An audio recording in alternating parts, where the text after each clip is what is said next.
City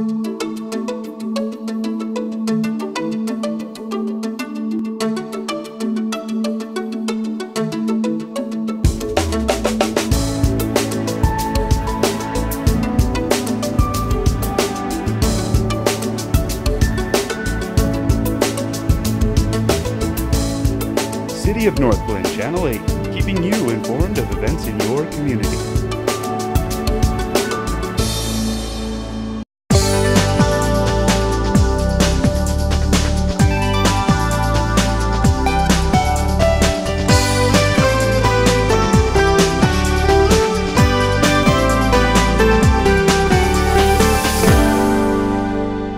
I'd like to call the regular City Council study session to order. Joanna, would you call the roll, please? Mayor Downing. Here. Mayor Pro Tem Carol Dodge. Here. Councilmember Snetzinger. Councilmember Mollica. Here. Councilmember Wayne Dodge. Here. Councilmember Brown. Here. Councilmember Terrico. Here. Councilmember Whitman. Here. Councilmember Winnicky. Here. Thank you. First thing on the agenda is designation of Eleanor M. Wyatt Centennial Park as Northglenn Sculpture Garden location. Michael, that's a long title.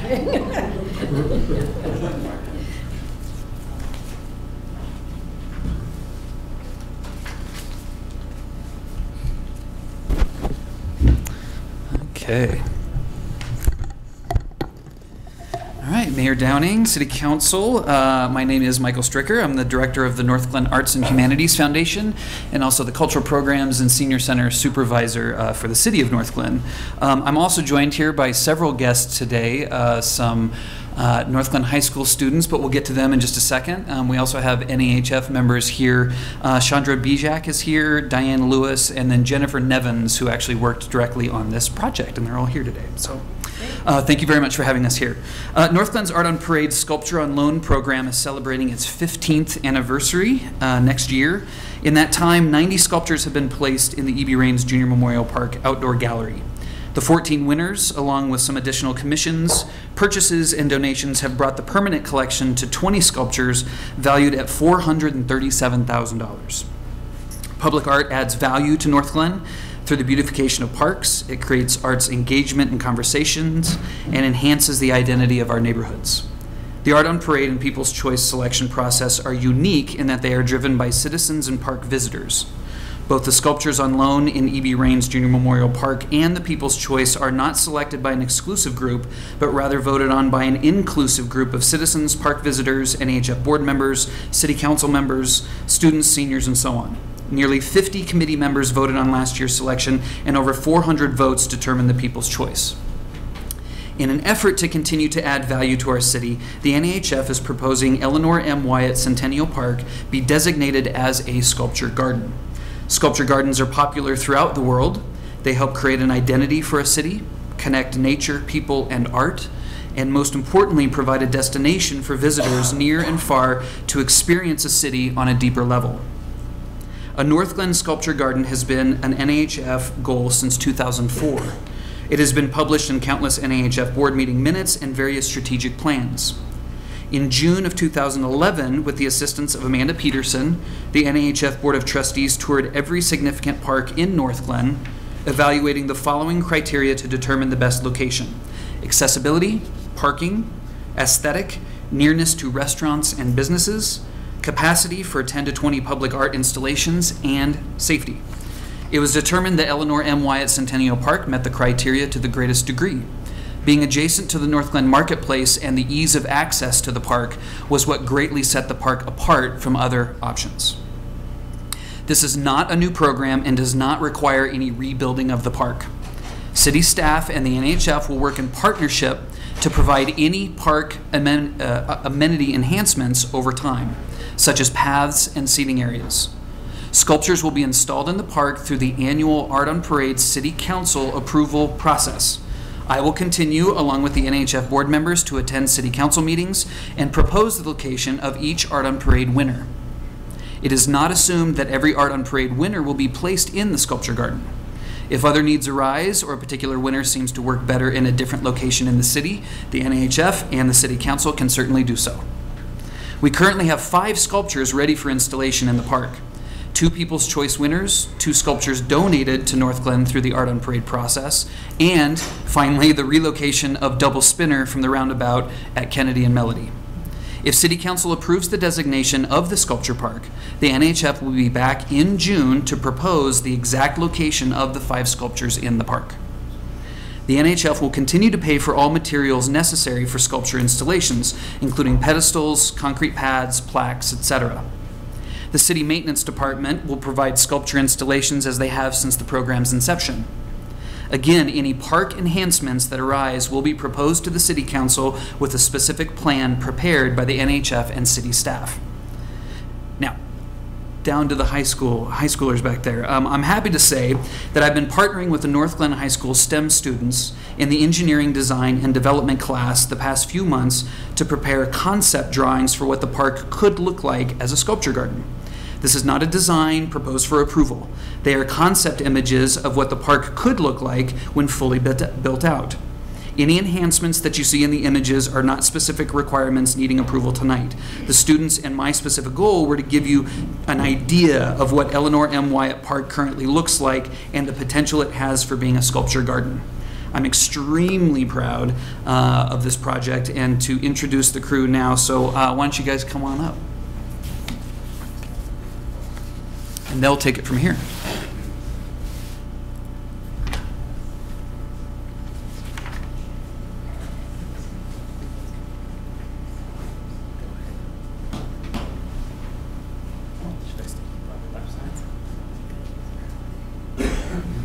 Would you introduce yourselves, please? Hello, my name is Adam Wilson. I'm Nicole Scala. I'm Cruz Delara. I'm Robert Martinez. I'm Robert Nichols, and I'm only junior. We'd also like to mention that 2 of our members, Mariah Hancock and Luke Bigwin, are not present tonight. They have other obligations. Thank you. So let's get started. So here are some photos of the current park. It's right up against Northglenn Marketplace, next to Cinzetti's and Lowe's and such. Pretty sure we're all very familiar with it. And you can see there's lots of open, unused space with some smaller features here and there scattered throughout the park, but mostly just trees, bushes, and lots of open grass. As you can see, there are some places with little seating, but it's primarily open. And so a few months ago, the Parks, Recreation, Cultural Services Department contacted us and wanted to have us help them make some concept art. So here you can see an aerial view of what the park currently is and some of our initial schematics that we used to help create our design. We met with Mr. Stricker and Ms. Evans to help get an idea of what exactly they're looking for. And so here is our creation. And to help highlight some things, we've broken it down into 3 sections. So the first section that was worked on by Ms. Scala, Mr. Delara, and Mr. Martinez was primarily had 2 objectives: to preserve historic elements of the park and maintain some of the city heritage, as well as create a sculpture court to highlight smaller statues and place other pedestals for future statues. Would you care to highlight your creation? So with the park itself, there's already the actual sign with, usually there's a bed of flowers, but you know, we're just coming out of winter and spring. And so I ended up designing the sign bed to make sure that we still left in those key components that are already there, and that way we can recognize that they're still there in the actual design of the park without, that way the, so, just so we can make sure that we kept all the key components there. So we aren't looking to completely redesign the park, just add to it. And would you like to highlight the sculpture court? And so one of the big sections that was in our first section was the sculpture court. And so when Mr. Stricker came to us, he asked us to build this section of the park where it would house a lot more of the sculptures at once. And so that was the sculpture court. And he also wanted us to have some sort of seating, and so right here on these little teal pedestals is where the sculptures would go, and it's in this area that's 20 foot by 20 foot, and so it's a really big open space, you know, and we wanted to fill it out as much as we could. And then, so it connects to this path that you'll see here, and it runs all the way through the park. We were thinking that we have the initial sidewalk, but then we also added another path so that we can actually walk through next to the sculptures instead of just walking by and seeing them off in the distance. And so this court would highlight some of our smaller sculptures, such as the Shaman or Zodiac Temple, which is housed currently at Erie Street Memorial Park. And so to highlight what Mr. Martinez was just talking about with going through the actual park, this is kind of what it would look like as an observer walking through the park. The idea is to not only get the citizen inside the middle of the park, but to guide them from statue to statue, with each one catching their eye in a series. The second main section of the park had two objectives. The first was to continue to preserve historic elements and also add recreational facilities. So for instance, here we are highlighting that there is a large lack of seating currently in the existing park. And so along with the statues, we would like to have lots of benches and picnic tables for people to relax at as they observe the statues. Also for maybe larger parties, if they want to make an event of the day, you can have something such as a gazebo. And it's hard to tell in this image, but that large, tall silver cylinder in the left-hand edge of the screen is where a statue would be placed. And so, as you can see, there's a lot more seating to make it more accessible.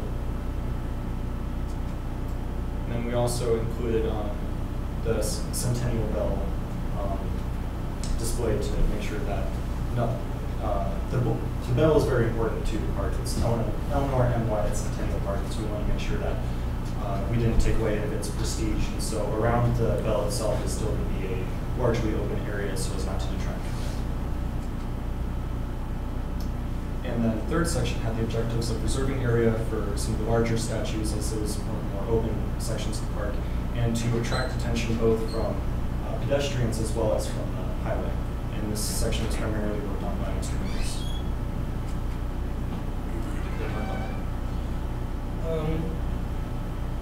We decided that since it was a very large park, we decided that since it was also very long, we decided that it was easy to create a pathway through it. And this statue right here on the edge is so that when a person is driving by, he sees the statue and goes, I wonder what that is. So I'm going to go ahead and check it out. Because, thank you. And to add on to that, this is the existing sidewalk at the park. And so if we were to have only the statues in the middle of the park, it would be harder for observers from outside to pay attention. Does the City Council have any questions? Oh, how we created it, okay. So the software that we use at Northglenn High School is Autodesk Inventor. It's a 3D computer-aided design software, and so each of these elements, can go back a few slides and highlight some things, were created individually and then placed in an assembly. So for instance, the blue top of the gazebo is its own individual part. Each tree and bench were all individually created by various members of the group. I like the trees. Perfectly Leslie? formed. So this may be more of a question for you, Michael, I'm not sure. What is the traffic count that goes by the front of the park? That's a great question. I can find out. Okay, because I really don't remember us discussing this park in the past, but I'm just kind of wondering if what other locations we did consider for the placement of a big sculpture garden. I'm all for a sculpture garden. I'm just thinking something that has high visibility, that brings in people from other locations and so forth might be a good thought, maybe like Northwest Open Spaces, or I know you did all this work on this park, so I'm sorry to say this, but something that brings in people from different cities that see our art and our sculptures and maybe kind of sets it off as a unique thing or an attractive area for us. might be a good idea. So I'm wondering what other locations we considered, and if we looked at Northwest Open Spaces, since we are going to be doing some improvements there.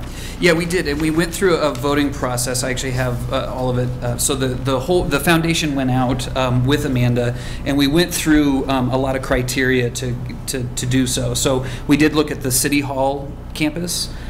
We looked at Winburn Park, Danahay Park, and Centennial Park specifically. Northwest Open Space, we didn't really see that there was any, first of all, it didn't meet any of the criteria for being anywhere near businesses or restaurants. So as far as location is concerned, it was sort of removed from all that. And because of the natural area and the sports, we didn't really think that there was a isolated area to do the park. What the criteria that we looked at when looking at the 4 locations was the accessibility and parking, aesthetic. So for instance, Winburn Park is a beautiful park. A sculpture garden would actually look really beautiful there. Nobody can get to it because there's no parking. So that was a huge check mark against going to Winburn. The City Hall open space, we thought there was a lot of conflict meaning on the campus here, knowing that the campus is going to potentially change. Secondly, the issue of the temporary sculpture garden being directly across the street. We didn't want to confuse Art on Parade with over here. And then also we didn't want to detract from the Veterans Memorial as well. And then again, we looked at the Centennial Park. What we liked about that, and everybody voted it the highest, was we really like this idea of it being right next to the marketplace because it's right next to one of the highest revenue generating areas in the city. When you even imagine putting together the brochure, you have the park and then go eat lunch at Atlanta Bread Company.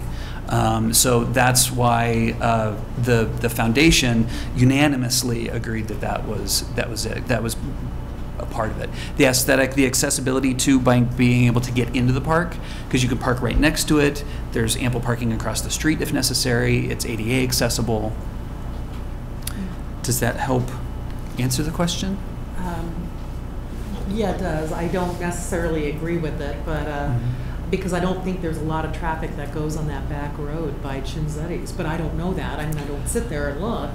But to me, I've never seen anybody in that park, though I believe the high schoolers probably go there. But I'm just kind of thinking something that people from other cities, when they come in for a bunch of soccer or baseball or whatever they come in for, would be a place for people to see the art, see that we're being more progressive, be a way to kind of get that Northwest Open Spaces more attractive, since we now have the new playground and there's going to be other work being done there. Right. So to me, I just think that that's not a good enough traffic area, but I don't know what the traffic counts are. Well, and actually, to that point, I actually think the foundation very specifically was trying to create a destination. So it being a location that we're trying to take people to that preserves the quietness too, because it's a nice quiet park, so that people can go and sit and experience the art, and there not be cars whizzing by, and it be a distracting experience. So I think we really did specifically go towards parks that aren't on a major artery or otherwise. So that was a specific choice I think that the foundation had made. Kyle. I just want to start off by thanking the high schoolers. I think you guys did a great job, and I think the city really appreciates you guys being involved in doing this project with us. So thank you very much. I'm seeing these drawings on the wall, Michael, or the about the sculpture garden. Can we get access to those on a smaller form so that we can look at those? Because I'd be glad to. It might have some good information on there that I'd like to read up on. So. Absolutely. Yeah. These posters are actually for our class as part of our final grade class. And so this Wednesday at 6 p.m. at Northglenn High School in our STEM wing, we are going to have all of our engineering, design, and development projects on display. And so if you have any further questions or would like to see what else our class has been working on, these posters and more will be on display. If I can just put a bid into, I think this is an A project. So their teacher is standing right over there. Thanks, Kyle. Carol. It was, yeah. Okay, and thanks again to the students for working with the NHF. I have to differ because I believe that since this park is underutilized, what a great way to bring some attention to it, positive attention.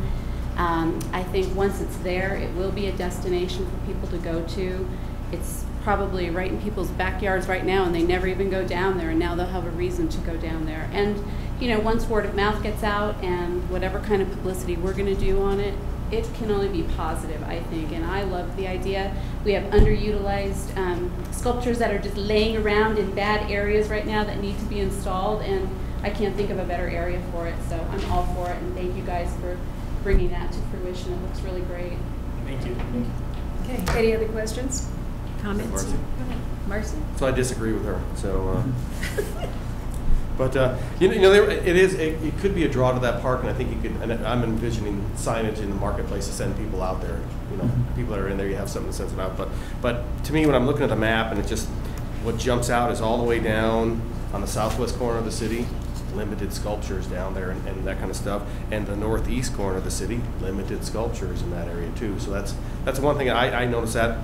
I think you're being polite and you just didn't want to say anything, but I think that's my first thought about it. And I do like the park on that type of thing. On timeline on this, is this something that's like a 20-year project, you think, or if you're talking one a year, and I don't know how many you had on there? Yeah, we don't know, because again, it depends every year on what the City Council and NHF would like to do as far as when we get a winner. Does it go in the sculpture garden or does it go elsewhere in the city? So we're not beholden to it being in there. Delay even more. If you did one a year and you did 20 of them, it'd take you 20 years. If you moved them around the other city, and that was my other question, are they movable or are they permanent in those locations? Permanent. A sculpture garden would be permanent. So just so everybody knows, the foundation took a trip up to Benson Park up in Loveland, which is sort of a world-renowned one. It's one of the more famous ones in the country. And a lot of our inspiration actually came from it. It's a very, very quiet, centralized park. It's not on any major arteries. And it really creates a destination for people to go to. And it's a nice, quiet park. Yeah. And I think just to Wayne's point too, I think that what we're struggling with, Wayne, on those locations that you're talking about is there's no place to put the sculptures. And I get that. I just have to point it out. That's all. I'm sure you saw that. So Yes. Marcy? Indeed. I'm excited that it's going to be over there because I'm hoping that helps to improve some of the traffic on Melody and getting businesses some traffic over there. So I think they're going to love that. But I also wanted to just ask the students, what was one thing that you learned from this process? An obstacle that you had to overcome, or a big takeaway from the project?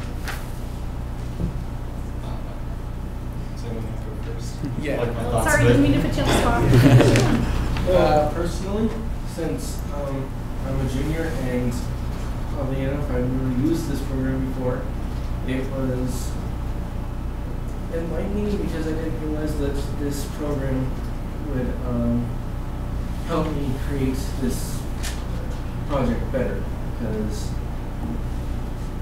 I see things very 3D, and this helped me think in a 3D perspective a lot better. Yeah, what I was going to say was really opened my eyes a little bit to some of the thoughts that go into placing different statues throughout the city, let alone we have one park. I can just imagine what the conflict is in the entire city.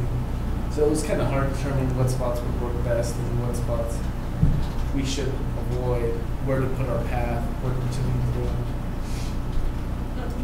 We kind of split it up into 3 different sections, so working together was a little bit difficult because where we would place where our path ends or the sidewalk ends, trying to connect it to the next piece was a little difficult because some of us had it like 9 feet away and some of us had it like 6 feet away, and then the different width of the sidewalk and all that. My takeaway is actually not from the software, the team building part, although that is very important. My largest takeaway was actually being able to work with local government and seeing a project, even in its very earliest stages, how much planning goes into it and how much preparation is required. You know, talk about what the maintenance firm is going to do and where we're going to get the funding for the project and where statues can come from. And it was extremely intriguing. And so I'm in AP government this year and I've been learning about government all year. I'm really excited that I've been able to work on a local government project with seniors. Any other questions? What was your funding source? What did you guys come up with? Unless the STEM school is paying for it, I guess. I think Mr. Stricker. Well, and just so the city council knows, the NAHF is considering a gift to the school just to pay them back a little bit for this project. Yeah, the experience was payment enough for me, but we're going to see what we can do. Wonderful. So I see one of our urban renewal people wanted to ask a question, so I'll let you do that. Go ahead. It's actually Arts and Humanities this half. Okay, never mind. I just want to say this is such an outstanding example of how a city can work with a very own high school in our city, and how you guys gained a lot, I think, from working an actual project. This is for real. This is not just something that's going to be done on paper. This is for real. So it's a benefit for us too. I just want you to know that. And the second thing I just wanted to say, the garden club in Northglenn, the Eleanor Wyatt Garden Club, is put their stamp of approval on this. I've met with them, and they just think it's a fabulous idea to do a sculpture garden in the Eleanor Wyatt park. And Eleanor is still alive, so she would be here for whatever. She would be able to see what we decide here. So. Thank you. Thank you. Back to the timeline just a little bit, but not so much the sculptures as when do you envision putting in the paths and the little tables and sitting areas and Sure. that type of thing? Yeah. That would have to come first, so. Well, maybe. Amanda's been a part of this process as well, and there's. I'll be coming in each time to ask for approval for whatever particular piece wins that year. For instance, this first time we actually have 5 pieces ready to go. So once we kind of go through our process to kind of figure out where things should go, that's what will then lead towards, does it need an enhancement? There might be locations right now where we can put those sculptures in and it's not going to do anything to the park. We don't need a path, we don't need a bench. If it does, it would be something that I would then work with the Parks Department to make sure that it meets all of their criteria, and then I would go to City Council and propose that to you guys, and you guys could give your stamp of approval so that you can say yes or no to it. Just one other thing, and I'm very happy the spinner is going to be moved. I'm very happy about Yes. that. But you probably need to go to SCFD and tell them you're going to relocate it. We are, yeah. No, and SCFD, yeah, our main funding source at the Northglenn Arts and Humanities Foundation, they're going to have to put their stamp of approval on all of this as well, including the moving of the one sculpture. Mm-hmm. Anything. So, yep. All right. Any other questions? Okay. Well, thank you, for coming and doing this. This is great. You did a great job. Thank you for having me. Thanks, guys.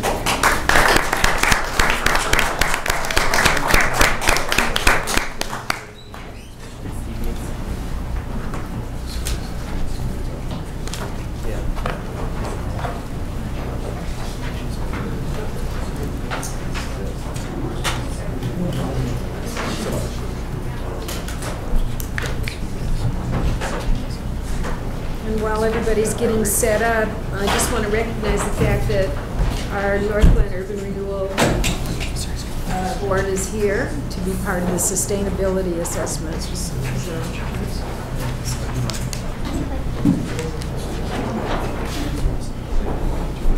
And so I guess we're going to give an A+ to the students, right? The instructors did that? Yes? So who is it Brooke? Yes, so citywide sustainability. Good evening, Mayor and Council. Tonight we have EPS back to present the next presentation regarding our citywide sustainability assessment. And I'm happy to say that I think one of the foundational questions of this whole process is to answer the question, are we okay, and are we going to be okay moving forward into the future? So tonight, EPS is going to walk you through that conversation. And in that conversation, one of the things I'll emphasize, which I'm sure they'll bring up again, is that part of the discussion in explaining whether we're going to be okay is we take a very conservative development program for the next 10 years to sort of test the are we okay formula. And really what we're trying to do here is to create an opportunity to see how future development opportunities can help shape the community and understanding their context to our overall fiscal health moving forward. So this is like, in my mind, from a planning, I'm going to say planning nerd standpoint, this is one of the important things here that we try to cover is really answering this question about our fiscal health and the relationship of new development and how we look at new development in that relationship to say, are we creating a sense of place? Can we afford to create a sense of place? Or if there's something that we desire that is perhaps economically difficult because there's a financial gap in a sense, this is sort of the foundational tool that will help us understand that and then figure out, is that something we want to pursue? So with that, I'll hand it over to you. Great. Thank you. All right. Good to see you again. Nice to be back. We've got about 30 slides that we want to move through, and they get a little dense, but we're going to try to keep the pace up. First, on our first slide shows the schedule, and we are about a little better than halfway through our process. We have now constructed the model, and tonight you're going to see the results of the model for the first time. And at this point, we are basically done with the bulk of the work, and now it's just going to be loading the model with different development scenarios to see and test what works and what doesn't work.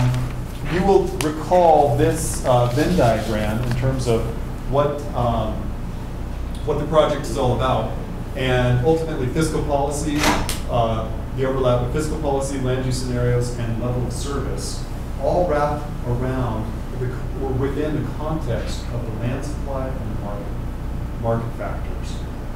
Any community may want a certain type of land use scenario and build out, but it has to be recognized, and we have to think about that within what's realistic on the northern I-25 submarket, and we also have to think about it in terms of what's realistic for Northglenn, given its redevelopment opportunities and the remaining few sites for new development.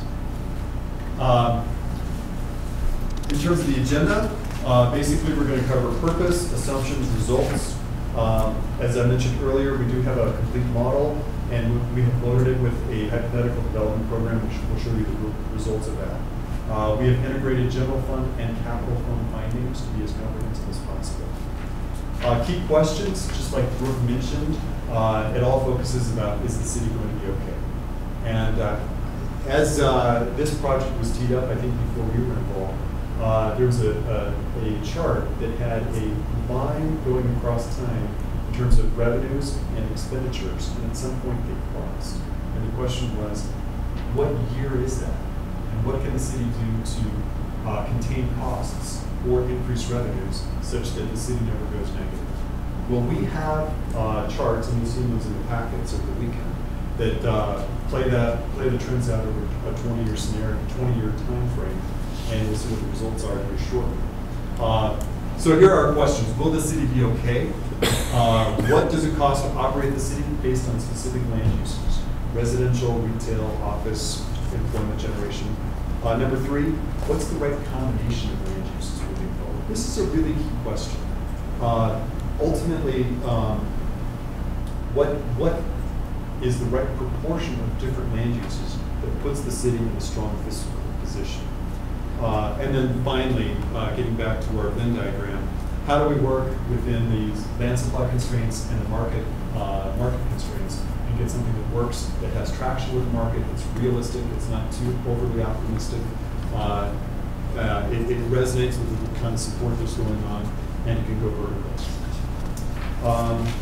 In terms of purpose, we'll move through this pretty quickly.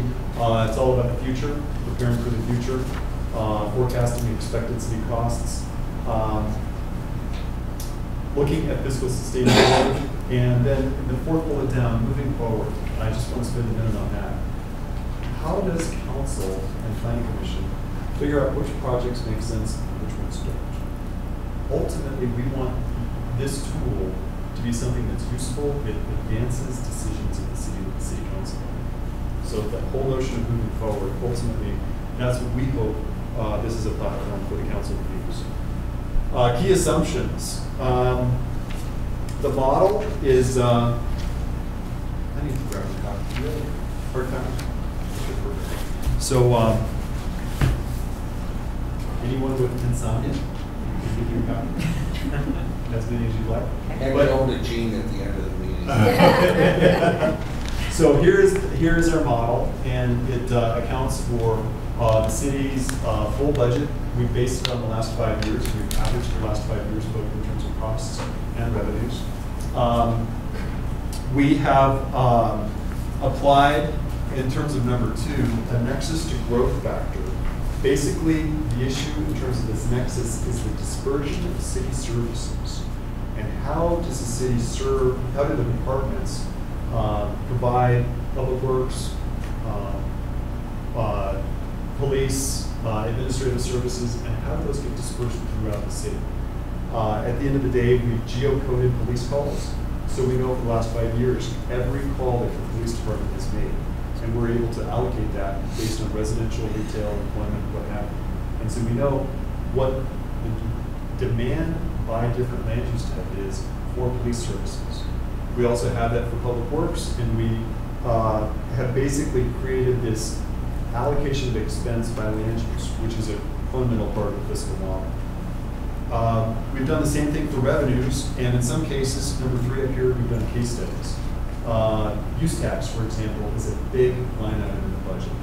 And rather than just saying it's proportional based on land use, we've broken that out, and we have a very specific set of formulas that generate the exact amount of money the city will realize off of use tax based on any development program that we load into the model.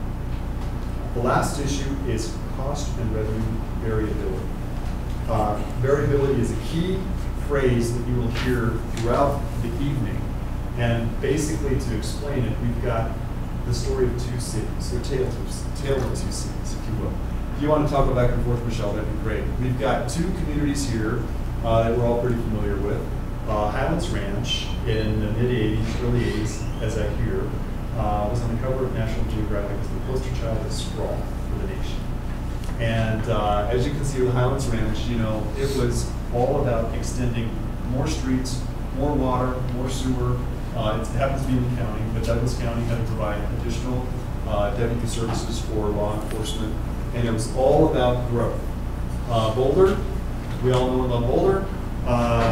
5 decades ago, something like that, the city leaders at the time developed a blue line at a certain elevation, and said we're not going to pump water above that line. And as a result, it has been an infill city for decades and decades. When you have an infill city, development comes in the interior and uses existing streets, existing water, existing sewer, existing fire stations, existing police stations. And it's a much more efficient way to deliver services. We are often charged, we just completed this for the city of San Antonio, where we built a fiscal model and compared greenfield development on the periphery in San Antonio to the big city. So what does it cost for them to grow out on the periphery versus what does it cost for them to grow in the interior? And as you might expect, infill cities or any development that happens in an infill setting costs less. So we know Northglenn is an infill city. Its perimeters are set, its boundaries are set.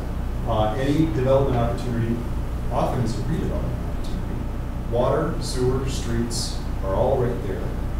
New construction of that, or maybe internal, I think at Pearl's Farm, there might be some public streets, but for the most part, vast majority of all the public services are already in place with a big economy of scale, and incremental burden on existing city departments is a fraction of what it might be in Highlands Ranch or Broomfield or Thornton or wherever else you have this extensive growth. Okay, so we're going to talk about this, and whenever we talk about variability for Northglenn, we're going to be talking about infill variability.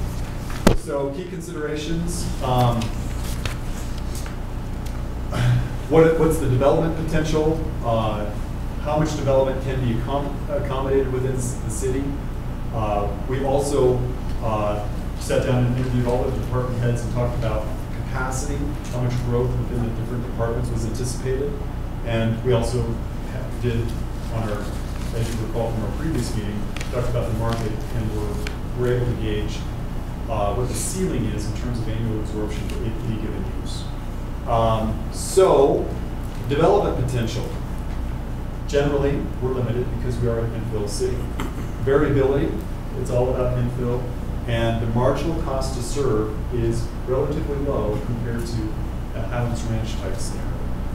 And then market context, certainly there are some parts of the Northglenn market that are very hot, industrial and multifamily residential specifically. What is important to us is that the variability factor in this, are we infill, are we sprawl, makes all the difference in terms of the cost to the city and the ultimate fiscal sustainability of the city. On the next slide, you can see, and these align vertically. Low variability in the city of Northglenn, city manager, city clerk, for example, city manager. The city could triple the size of the amount of population in business. Would we need a second city manager? Obviously, one can serve all of this. City clerk, management services, IT, finance, planning, all of these have relatively low variability. On the other end of the spectrum, high variability, when we build these fiscal models, usually it's police and fire that are high variability. You add more people to a community, guess what? You're going to have more. And whether it's more retail, more residential, anything. So we like to see police and fire, and we understand fire in this case is a district, so it's not included. But police is high variability. So we're anticipating that the police department gets more officers in the field as Northglenn builds out. And there we have high variability. Parks is in the middle. Communities can't get enough parks and rec, and there's going to be additional need for services and facilities.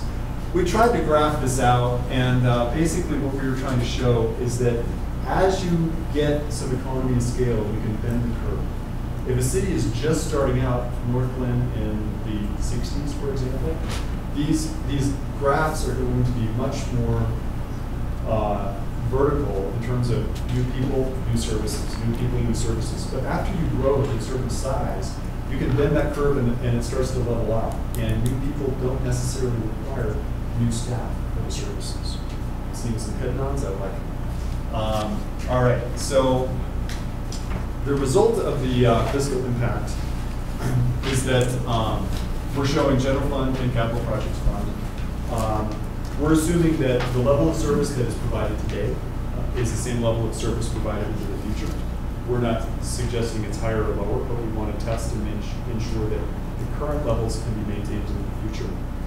Also, enterprise funds are just by definition their own revenues and expenditures, and at the end of the year, or certainly at the end of the decade, dollars in equal dollars out. So they're independent.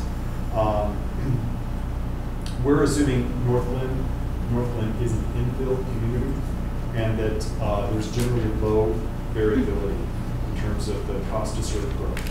And it's been interesting. We're excited about this model because it's a dynamic model. In other words, we have applied the results to show this over time. Much of our work in terms of fiscal modeling, we present the results in a static form in terms of snapshots at certain points in time. This model is actually better because we can see changes over time on an annual basis over a 20-year planning horizon. So, fiscal model inputs. We have generated a hypothetical scenario. And let's just move into the next slide for the sake of time. This table shows how we loaded the model. Totally hypothetical, nothing really grounded about it. We pulled some different development programs into the table to test them. If there's anything about it, if there's a method behind the madness on this table, it's that it's retail light. We wanted to see what the future of Northglenn looks like, where we have a fair amount of single-family, multifamily, and general employment, but we go retail light to see, are we going to be okay? We all know retail at the end of the day generates the most kind of revenue, but for one given use, retail is the use that brings in the dollars.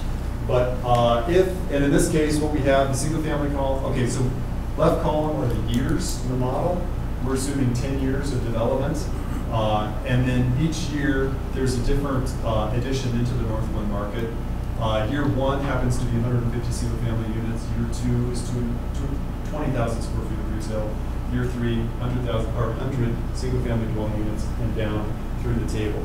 You can see the subtotals at the bottom. This model ultimately tests what the city's fiscal position is like with 200 new single-family units, 450 new multifamily units, 40,000 square feet of retail, and 100,000 square feet of general employment. And these are roughly how Northglenn has grown in the last decade. A little stronger on employment and single family, but certainly multifamilies. The city has seen those kinds of that amount of development as well as retail. And we can talk about examples if you're interested in seeing, what does, what are local Northglenn properties like that have different square footages. For example, the new grocery store Walmart has 40,000 square feet. So as an order of magnitude, any kind of Walgreens drugstores, 15,000 square feet of floor. So that just gives you a kind of a relative sense of how much development we're talking about. So I'm going to sit down now. Tim's going to run through the results of the model, and then we're here to discuss some of the implications. Before you move on, I was just wondering, I know this was hypothetical, but where would you envision these single-family homes coming in, these 200? Great question. I'm just going, I don't know, I don't see it, so I'm just asking. Right. Yeah. So Carl's Farm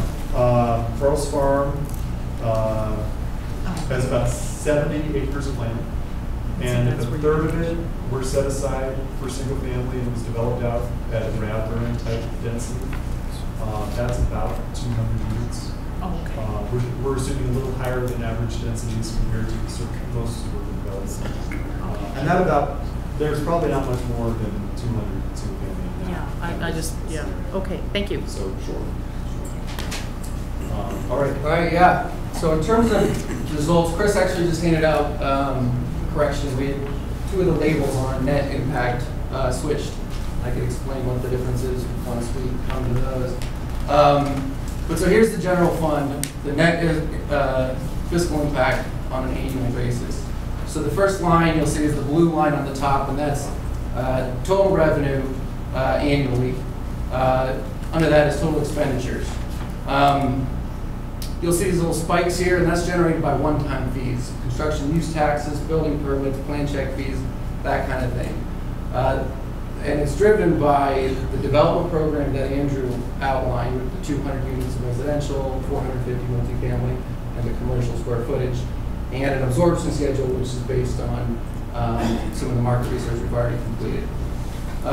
Once those one-time fees are accrued, you see the lines basically become parallel, and that's stabilization.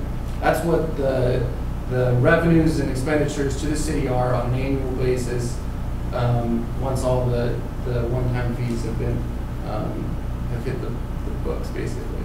So the difference there is the net impact to the city. So what you're seeing is a net positive impact to the city being driven by the development program we have, which is residential heavy, as Andrew mentioned. So I can't help but just point this out, just basically articulating what Tim described. The red line are the costs. Both costs and revenues are zero in year one of our 20-year horizon. Costs build based on the additional uses and then stabilize at this point. Revenues, we get some spikes from the one-times, but that may stabilize. And this is basically, if this were a corporation, this would be the profit right here.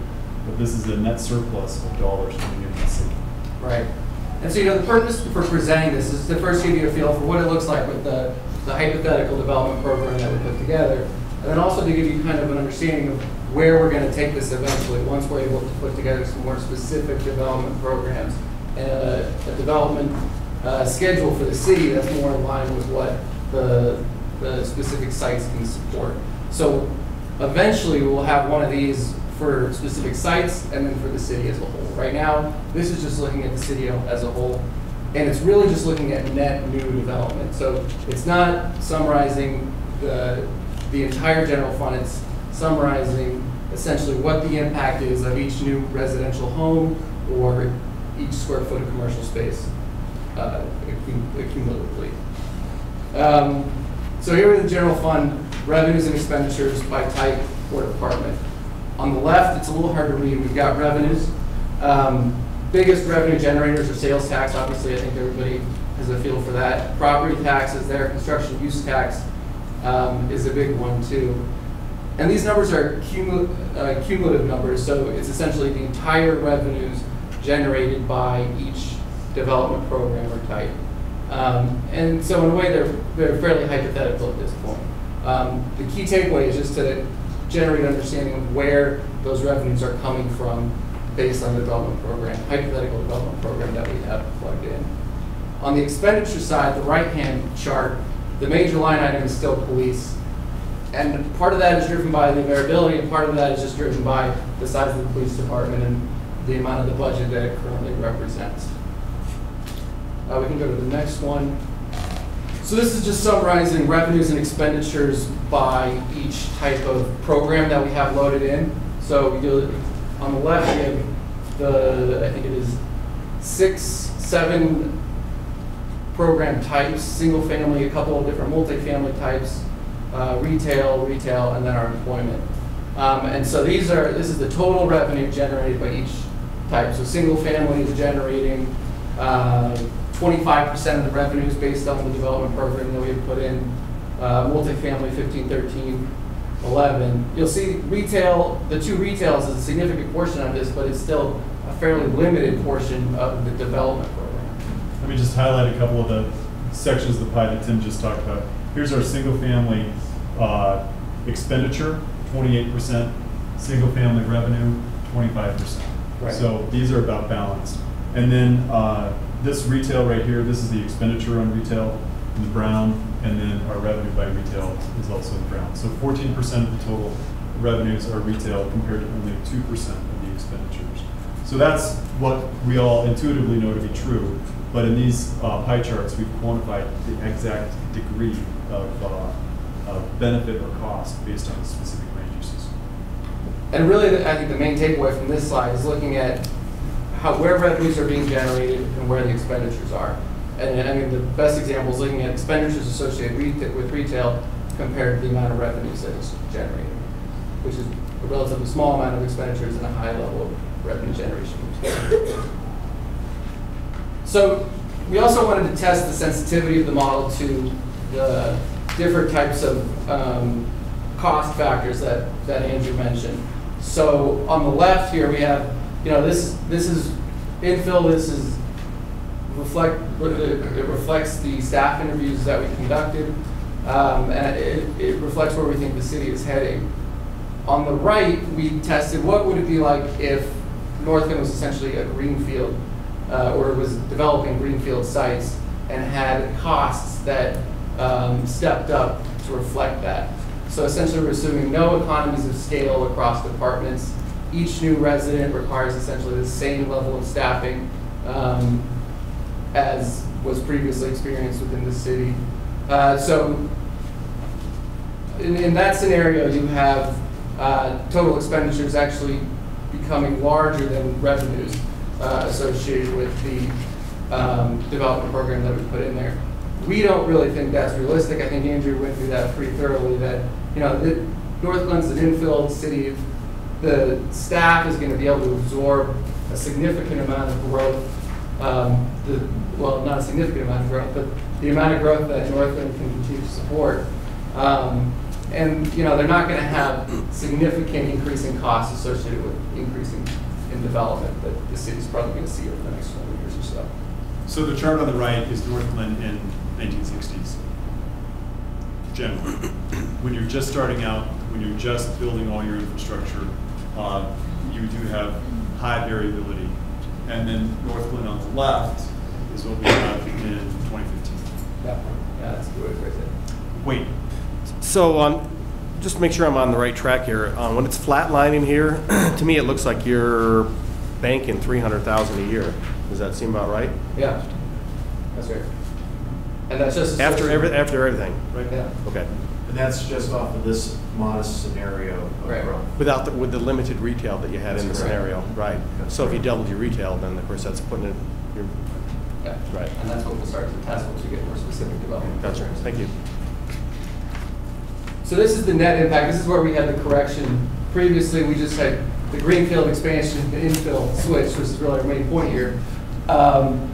Single family under the greenfield or Northglenn 1960s, it was costing the city $411 per unit.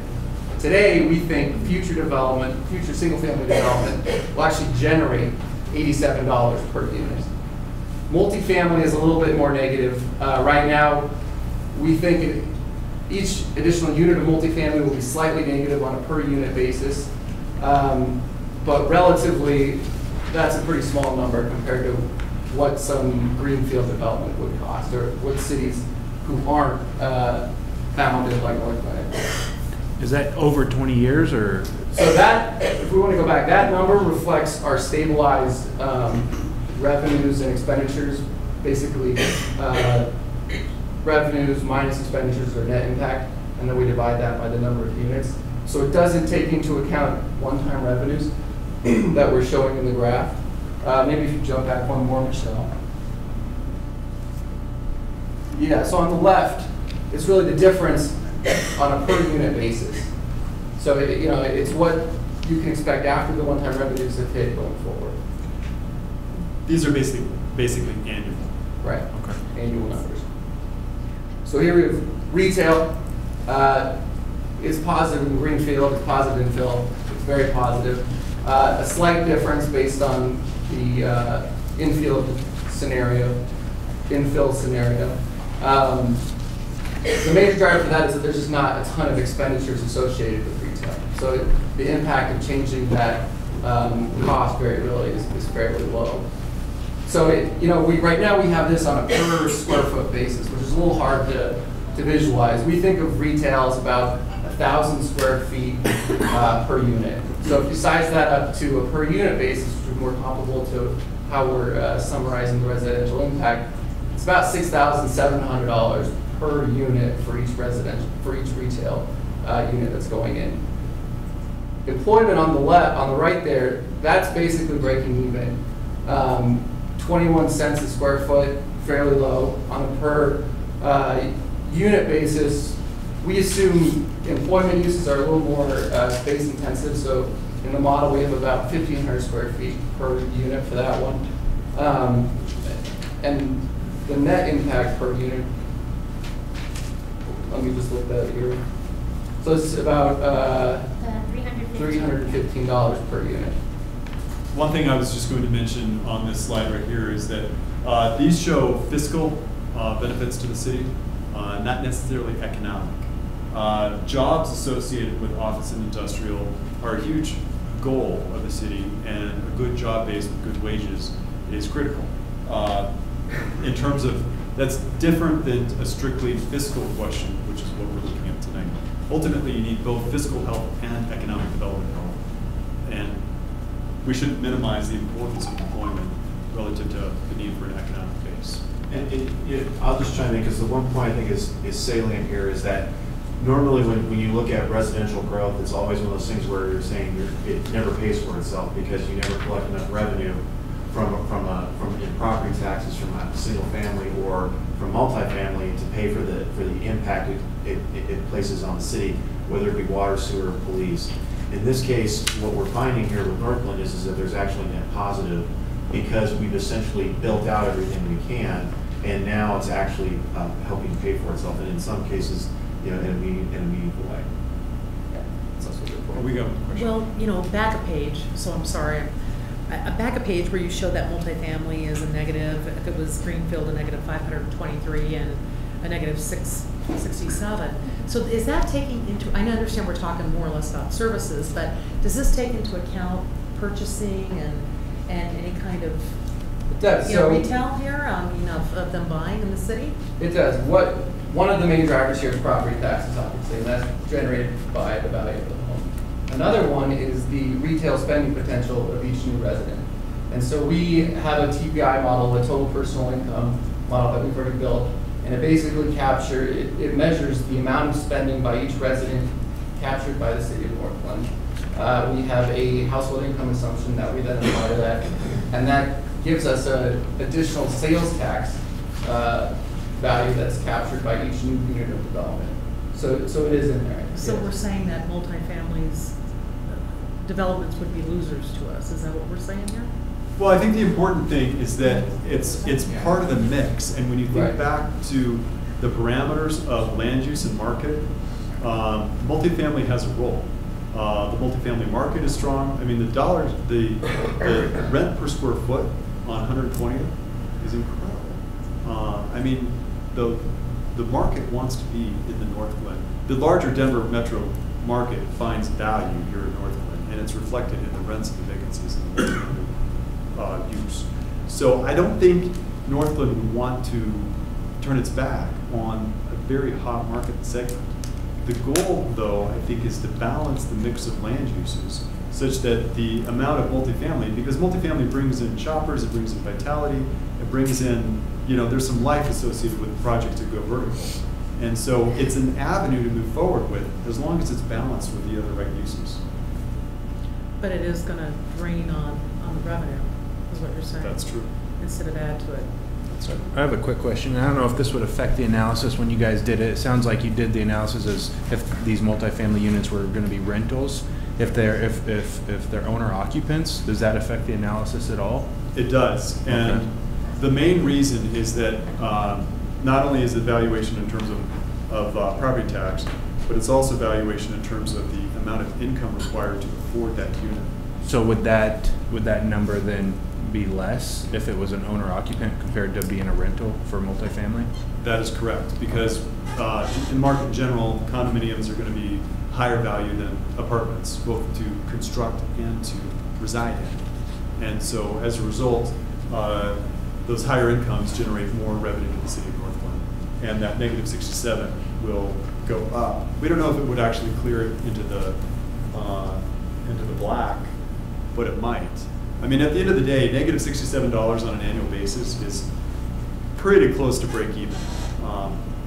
Would it have the same effect on the greenfield expansion as well then? I mean, it would lower, so you're saying that it would be less expensive for the city if we had owner-occupant multifamily compared to developing rental multifamily? That is true. Okay. And Andrew, I think as part of the next step of this project is to take a closer look at those different uses as we look at specific sites.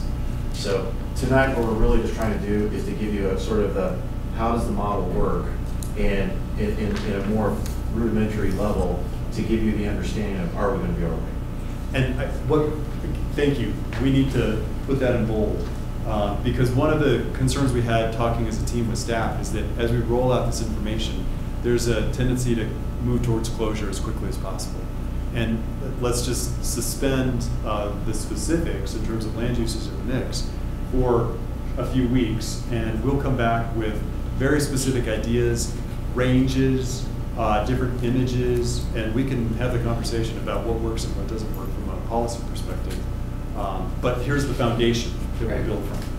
I think that's an important point, especially, these are all only possible as some kind of mixture. You can't have an entire development program based solely on retail. You need some additional residential, you need some employment, all to kind of complement each other. So trying to focus in on one specific number here and say, what would it look like with all of that is a little difficult to do without taking into consideration, what are the market contexts, what can the city absorb on an annual basis for single family, multifamily, and retail. So those are all important things to kind of keep in mind, I think, as we're going forward. So, those are all summarizing the impact on the general fund. We also looked at the capital projects fund. So based on our development program, this is the impact on the capital projects fund.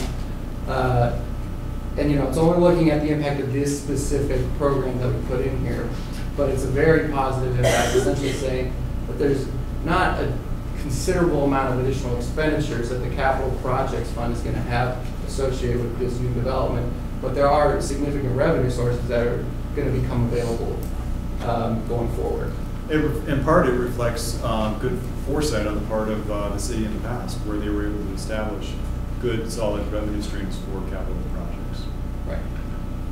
And again, it is really just looking at this net new development that we're measuring here, not previous development and how that impacts the fund. Again, it's pretty evenly split in terms of how the capital expenditures or capital projects fund is generating revenue, property tax, sales tax, and then some other fines and fees. Similar thing here as we saw with the previous pie charts. The revenues are fairly evenly split. The expenditures are focused on the residential uses. But again, the revenues are fully sufficient to cover whatever additional expenditures the development. And this is just my ignorance, but, and I was asking Wayne this earlier. Multifamily 1, 2, and 3. What's the difference between? So the way the model's built right now, we have different timing considerations associated with each one. So essentially, multifamily 1 is a standalone project. So multifamily 1 is that year 1 multifamily with 150 units. And so, you know, in the model, we have that coming online in year 1 and then absorbing over a number of years. Okay. It's fairly arbitrary, but it just links back to the absorption schedule. Perfect. Thank you. And so, you know, we also conducted a little bit of sensitivity analysis on the capital projects fund and just trying to look at, you know, what does additional expenditure potential look like going forward. So essentially, there's about 2.5 times the city can essentially spend 2.5 times more going forward than it is currently based on current rates. So these are, you know, our expenditure numbers are based on an average of 5 years, and that gives us a per unit or per square foot expenditure basis for commercial or residential. What we've done here is looked at what would it take to get to a basic break-even point, and that's about 2.5 times what we think it'll be going forward. Great, thank you. So a couple last slides, and then some more Q&A. Why does this matter? And at the end of the day, we think that this notion of an ability to move forward is key. What are the risks? What's the return? What are the costs? To the extent that we can help map out all of these in a factual way, hopefully it will give clarity in terms of how to move forward. We're very data-driven. We think that the data-driven information, it provides the degree of specificity by use and calibrates it specifically to Northglenn. We also think that to the extent the city is interested in working with NURA on future projects that involve some kind of term sheet of a partnership, this model will inform everyone thoroughly how much revenue, how much upside there is on the city side, and the potential revenue it has to invest in a partnership. And some partnerships, as we think about it, could be significant. This is kind of moving into the next stage, but it could be significant. So, key questions. Will the city be okay in the future? The answer is yes. We can say that definitively based on its position as an infill community. Many routes to successful, solid fiscal platform. What are the specific costs and revenues associated with land use in Northglenn? We've detailed them there. What is the combination of development types that gets the city to a solid fiscal platform? And how do we recognize land supply constraints and market constraints to get there? You can see the answers to both of those. They're small text, but they're next steps. And so that's exactly what we're going to be working on in the next 2 sessions, is this collective notion of what sites make sense to focus on. So we'll start to get more specific in terms of where are we going to look. And then after we get a sense for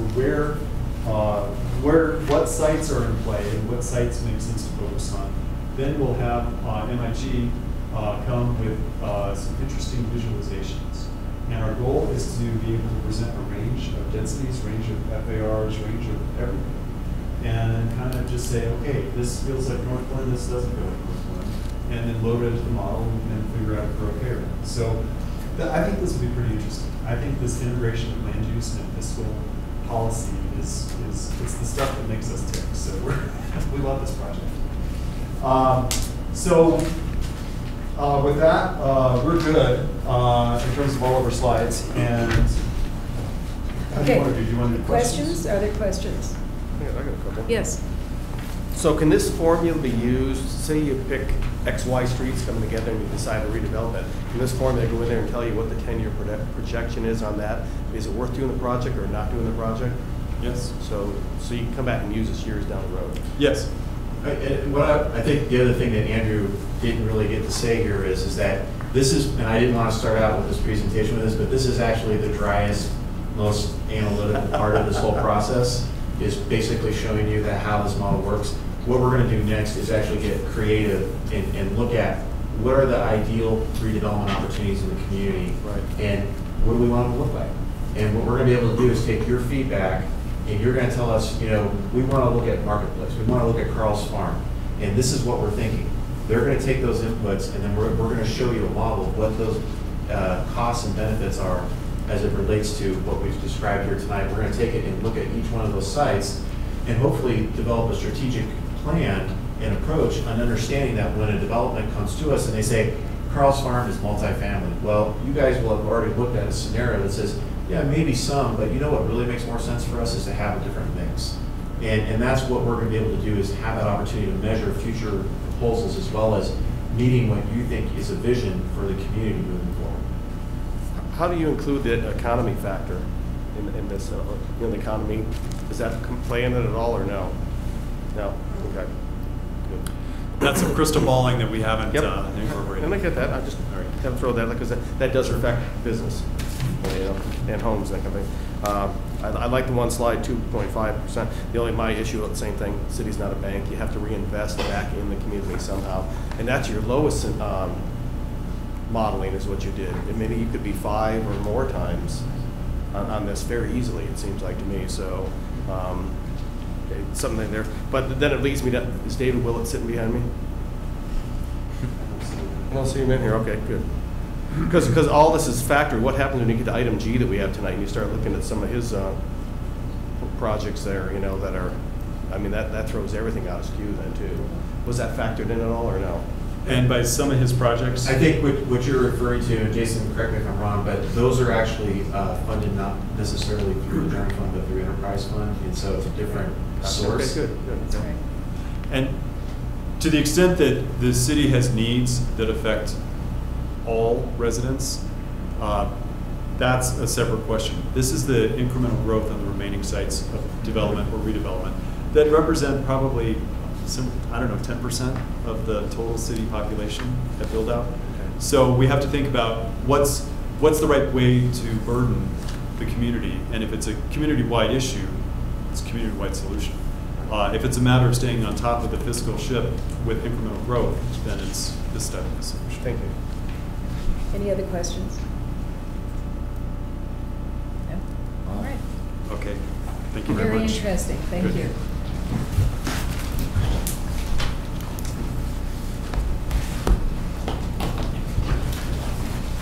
I think you stay up here, Brooke. Yep.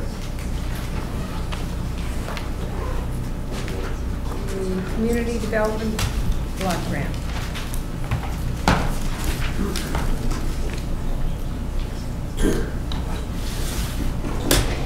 Come on up, guys.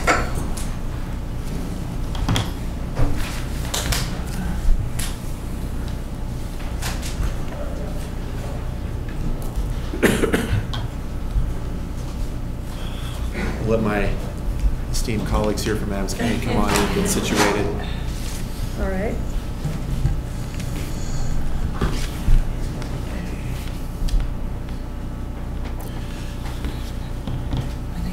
Absolutely. So I'll do some quick introductions here. Joelle Greenland and Norman Wright from Adams County. Joelle is the director overseeing the CDBG program, and Norman is the overseer of neighborhood services. And both of them are very new to Adams County and have over, I think, Norman, it's been what, 9 months? Almost a year. A little over a year now. And Norman reached out to me when he first came here and said, look, we want to try to work with you and try to figure out how we can address the concerns that you guys have had over the last couple of years. Interestingly, there was turnover in staff, and Joelle came in, and she is in the last 90 days? Or no, we're 4 months? January. January, okay, sorry. I know, it seems longer. Doesn't it? Shorter. And basically, we've sat down and really tried to figure out how do we get the CDBG program back where it's meaningful for the community, and also, and that's what we're here tonight to do, is first to give you kind of an overview of how the funds are appropriated, how the system, how the program works, and what our role is in that. And what I wanted to do is rather than us spending a lot of time talking here about this, that, and the other thing, what we wanted to try to accomplish really is to get your feedback about what types of effort you'd like to see CDBG funds used for, and let us figure out, is it something that is eligible, and if it is, what are the implications to that in terms of relationship to staff and also timing as it relates to how we appropriate the money. So with that, I'll let Joelle get started here, and we're just going to walk through really quickly here this slide. Okay. You're fine. It'll I'm pick good. you up. Yep. Is that sensitive? Well, thank you for hosting us tonight. I really appreciate your time and learning more about CDBG, because I think a lot of it's one of those topics that you hear so much about, but it's usually the sticks and bricks, but there's a lot more that you can do with CDBG. And so, true, I've only been here since January in community development, but I was with the county as the long-range planner. So I've been here for almost 2 years. And as long-range planner, I got to meet a lot of our, not only working with the Planning Commission in Adams County, but also knowing our neighborhoods and cities and how the bigger picture works as far as what our neighborhoods are lacking and what they need as far as infrastructure or communities and needs. So with that being said, as Brooke said, the Adams County Community Development Department or Division is a division of Neighborhood Services, which Norman is the director over Neighborhood Services. We administer a lot of things in community development. Of our small staff of myself, we have coordinators, we have 2 grant technicians, but we have a housing coordinator that oversees our minor home repair program, and CDBG home coordinator, and our ES and our CSBG coordinator. So we do federal as far as community development block grants.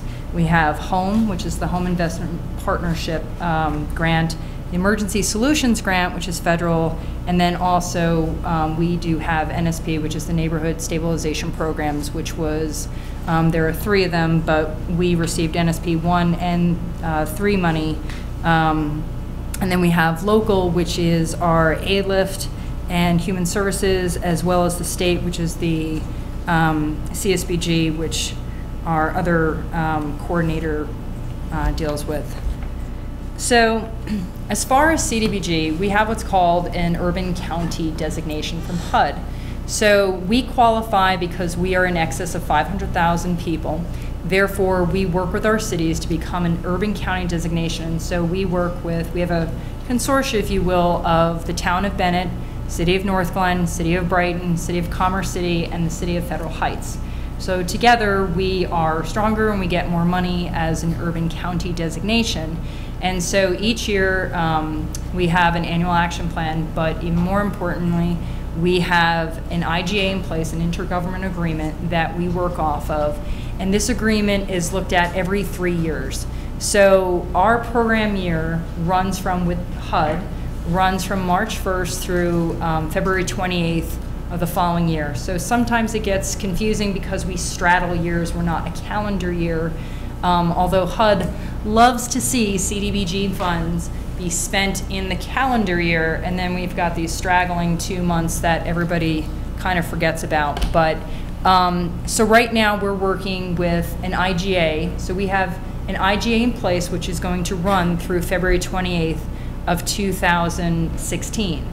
But we need to work on now is an IGA, which Brooke mentioned, that we're working together to look at our present IGA to make it more flexible so that we can work together as a consortium to say, hey, here are the needs, and instead of saying, okay, we have these allocations every single year based on a formula allocation, if for some reason somebody couldn't use their funds, well, we don't want to give it back to the government, and we want to use it, and we have a timeliness situation that every January 1st, so 60 days prior to our March 1st, we have what's called a timeliness test. And this timeliness test is you can never have more than 1.5 times your allocation. So we get approximately $1.6 million. So we can never have more than 2.4 in our coffers, if you will. So right now we are working very hard towards spending down a lot of our CDBG funds that have had a backlog in them. And so we're working with HUD and we have a workout plan. So it's very, very important that when you're thinking about projects, thinking about not only the administration, but also the spending down of the funds, that you don't get caught up in the administration of it such that you lose the timeliness and you can't spend the funds down fast, which is required in the time. So with that, Northglenn, as you can see, gets a good chunk of this. The county gets around $605,000 and Northglenn gets around $239,000. Again, give or take with the money. We get a formula allocation from HUD, and then when they come out with their official allocation, in the fall, you're always doing the, based on last year's number, this is what we can kind of figure out. And so you're always kind of working backwards going forwards, and then in February, March, you get your official letter from HUD saying, this is how much you're going to get this year, and then you have to recalculate your projects. So, kind of already talked about this a little, but every 5 years we have to do a con plan. And so we are right in the middle of doing a consolidated plan. So it identifies the needs and priorities of what we're going to do to benefit low and moderate income persons, aid in the prevention of elimination of slums or blight, or needs having a particular urgency, and that's what they call the special needs category. So this con plan we actually have been working on, and we are having a Board of County Commissioners hearing on May 12th. We are out for a 30-day public comment period. It's actually on our website at adcogov. I can't do that today. adcogov.org. I'm suffering from this cold that just will not let go of me. And there we have had people commenting on the consolidated plan about what our goals and priorities are going to be. We have housing, economic development, and then special needs and specialized prioritized populations. The reason why I'm telling you this is because every project that you pick needs to always be tied to a national objective, and it always needs to be tied to the con plan. So the con plan basically sets up the foundation for 5 years. So they're pretty broad as far as our goals and priorities in the con plan. But we want to stress that it's not a document, because basically the annual action plan, the AAP, it basically describes what the projects are going to be for that specific year. And HUD always looks at the annual action plan, and they go back to the con plan, and they make sure that you're tying things into not only your specific goals here, but the national objectives. So sometimes you come up with a great project, but yet they don't tie, and HUD will reject it. So even though it may be an eligible project, you just need to always make sure, and that's what, you know, Brooke and I were talking about, making always sure that we never get into that position that you're very well informed of your project and how it always ties in. So the next steps, we're going through a public comment period. We're going to have a hearing on May 12th, and then HUD gets it, and they basically have 45 days to review. We actually were proactive, and we actually sent our draft into HUD and said, could you kind of take a pre-look at this and see if we've missed anything, or, you know, while we're tweaking it and stuff. So we're kind of getting ahead of the game so that we can hopefully get this off the ground and start, you know, projects going off on their environmental clearances and contracts, and actually getting the funding distributed. Because if you have a infrastructure project, say you want to put in a public facility like a playground, and you want to beat the school year like Northglenn has for Larson Park, you want to make it so that you time it so that your contracts, your environmental review, the bid process, all of that is done, and you're just waiting for HUD to give you their blessing, and then you've got the money and you're ready to rock and roll, and you're not going into winter time. And again, that whole timeliness is kind of hovering over you to get the money spent down. So your current projects right now are your minor home repair, and there's approximately $465,000. This program went on hiatus, if you will, in June of 2012, and then it got resurrected in June of 2014. So hence the reason why you see 2013 and 2014 funds.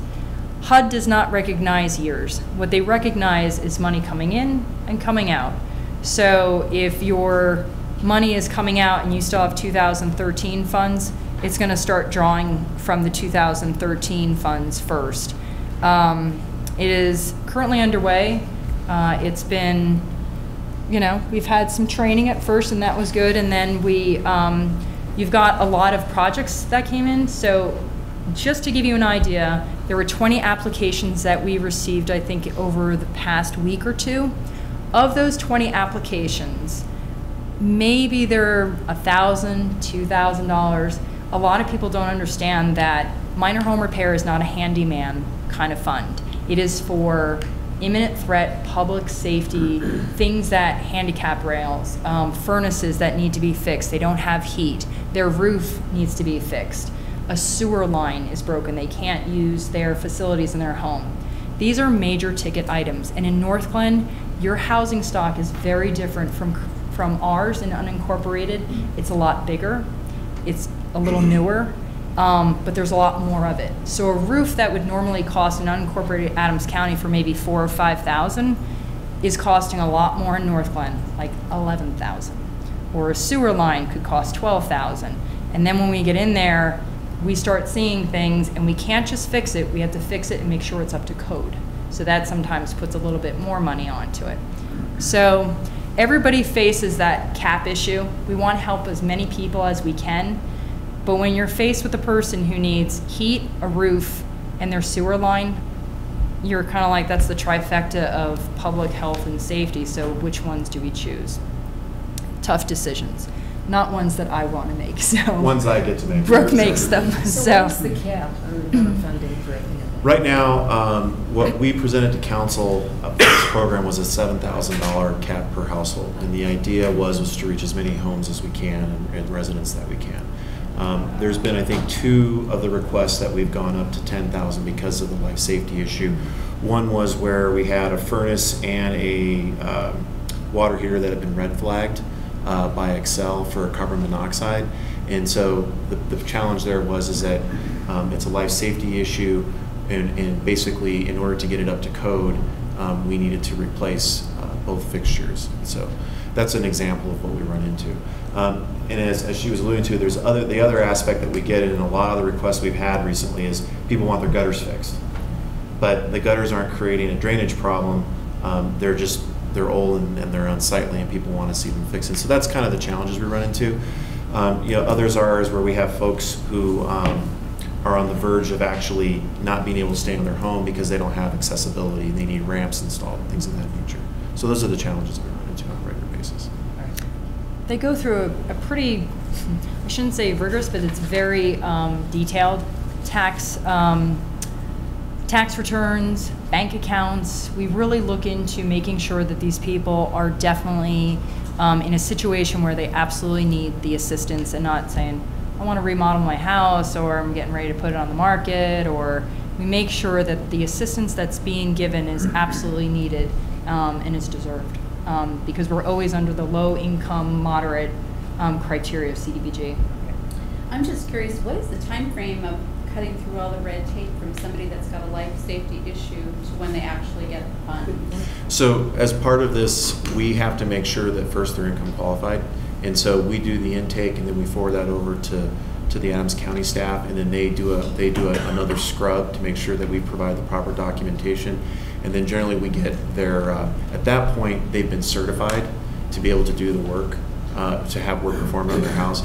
And then generally it's based on their field, I forgot what Jim's job title is. Oh, the housing coordinator. Housing coordinator goes out there and actually will determine what the scope of work is based off what the request is, and in some cases it'll change based off of what the life safety need. Then what happens is that Jim calls me back and says, hey, I've got something that's over $7,000. Here's the issues. What do you want us to do? And so then I'll make a case-by-case decision on those that go over the $7,000. In the case of heat, so from that standpoint, typically this can happen in the space of less than a week to get this resolved. And if it's a true emergency, like there's no heat, we had 2 of them in the middle of the winter where people had absolutely no heat. Elderly, it was a dire situation. It was in Commerce City, and we had both Claudia and Jim were working 24 they had been working on their own time and got a contractor out there for an emergency service. So when it is a life-threatening situation, it's more of, we'll take your information over the phone, we'll verify it later, but note that we're going to verify it later, but we're going to help you out right now. Is it ever retroactive? That they do the repair because it's so urgent and then could qualify to get reimbursed for something? In emergency situations, the contractor goes out and they fix the situation. We've never been in a situation where we couldn't verify it over the phone and then we get the written documentation and it's been fine. Claudia's been doing this for a while, 9-10 years, and she is a bloodhound. She can sniff things out, like typical things that you're like, oh, that really. She's like, no, I found out that they had a second home in Nebraska, and it's like, how'd you find that out? And she's like, oh, I listened to people. And I'm like, that's amazing. So, you know. I was wondering, do you have to pick the contractors, or does the homeowner select them or anything? You pick them and choose them based upon It's a price great question, yeah. There's a short list. So we actually go out and we do a request for qualifications. We come up with a list that are approved, they're licensed, certified, bonded, the whole thing, so it's on. And we even, you know, if a homeowner calls and we set up the appointment and they say, I'm not comfortable with just having the contractor show, Jim will show up and be there with them. And we even have our neighborhood liaison. She's bilingual and she will also be there to help with the communication. Larson Park. Great project, great park. In fact, that was probably our second meeting or something out there at the park. This has already gone through its environmental review. We're just waiting for, I believe it's from, I think you've actually cleared SHPO, but the State Historical Preservation Office gets involved with every CDBG project, believe it or not, as well as Tribal Historic Preservation Office. So SHPO and THPO.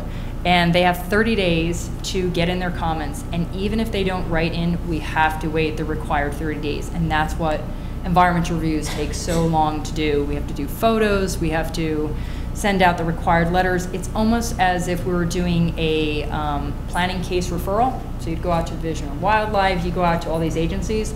It's the same thing with an environmental review. We're doing exactly that. It's using federal funds. We're required to do an environmental review.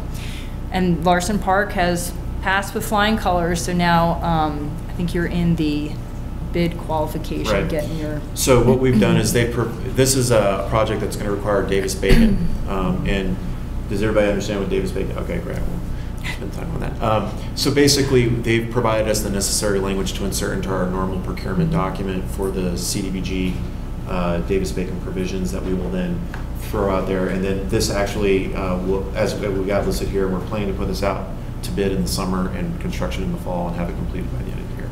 So, and working closely with the Parks Department on this for this project.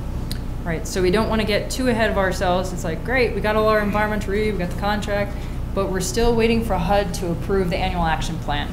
So once they approve the annual action plan, which is tied to the con plan, the annual action plan, which is done every single year, once they give the okay, then we get a funding letter that basically says, you are funded and you're ready to draw on your projects when and if they, you know, if they're at that stage. So we may be ready, but we're waiting for HUD to say you got the funds in the bank, if you will. So. Okay, so the next slide here is kind of where we wanted to do as a jumping off for discussion with the council and get some feedback. And in the staff memo, I had put in some ideas and comments that I've heard over time. As far as potential projects that we could use the funds for. And one of the things that I think is important to understand here is that programs versus projects have different commitments to staff resources, whether it be in-house or with CDBG. And realistically, at the end of the day, what we want to know is what's important to the city council and how do we want to look at this.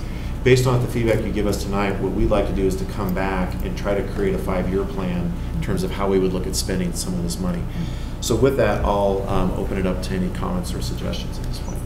And the other thing here is just having Adams County staff here to answer specific questions about why something would or wouldn't be eligible or what the challenges would be if we were to consider something. How is the Ralston House qualified? So one of the thought processes here is that because it helps children within Northglenn, that there's a certain percentage of those children who may be their families may be income qualified, and therefore we would be able to make a rational nexus to that. You're talking about the program, not the building. We're talking about the building.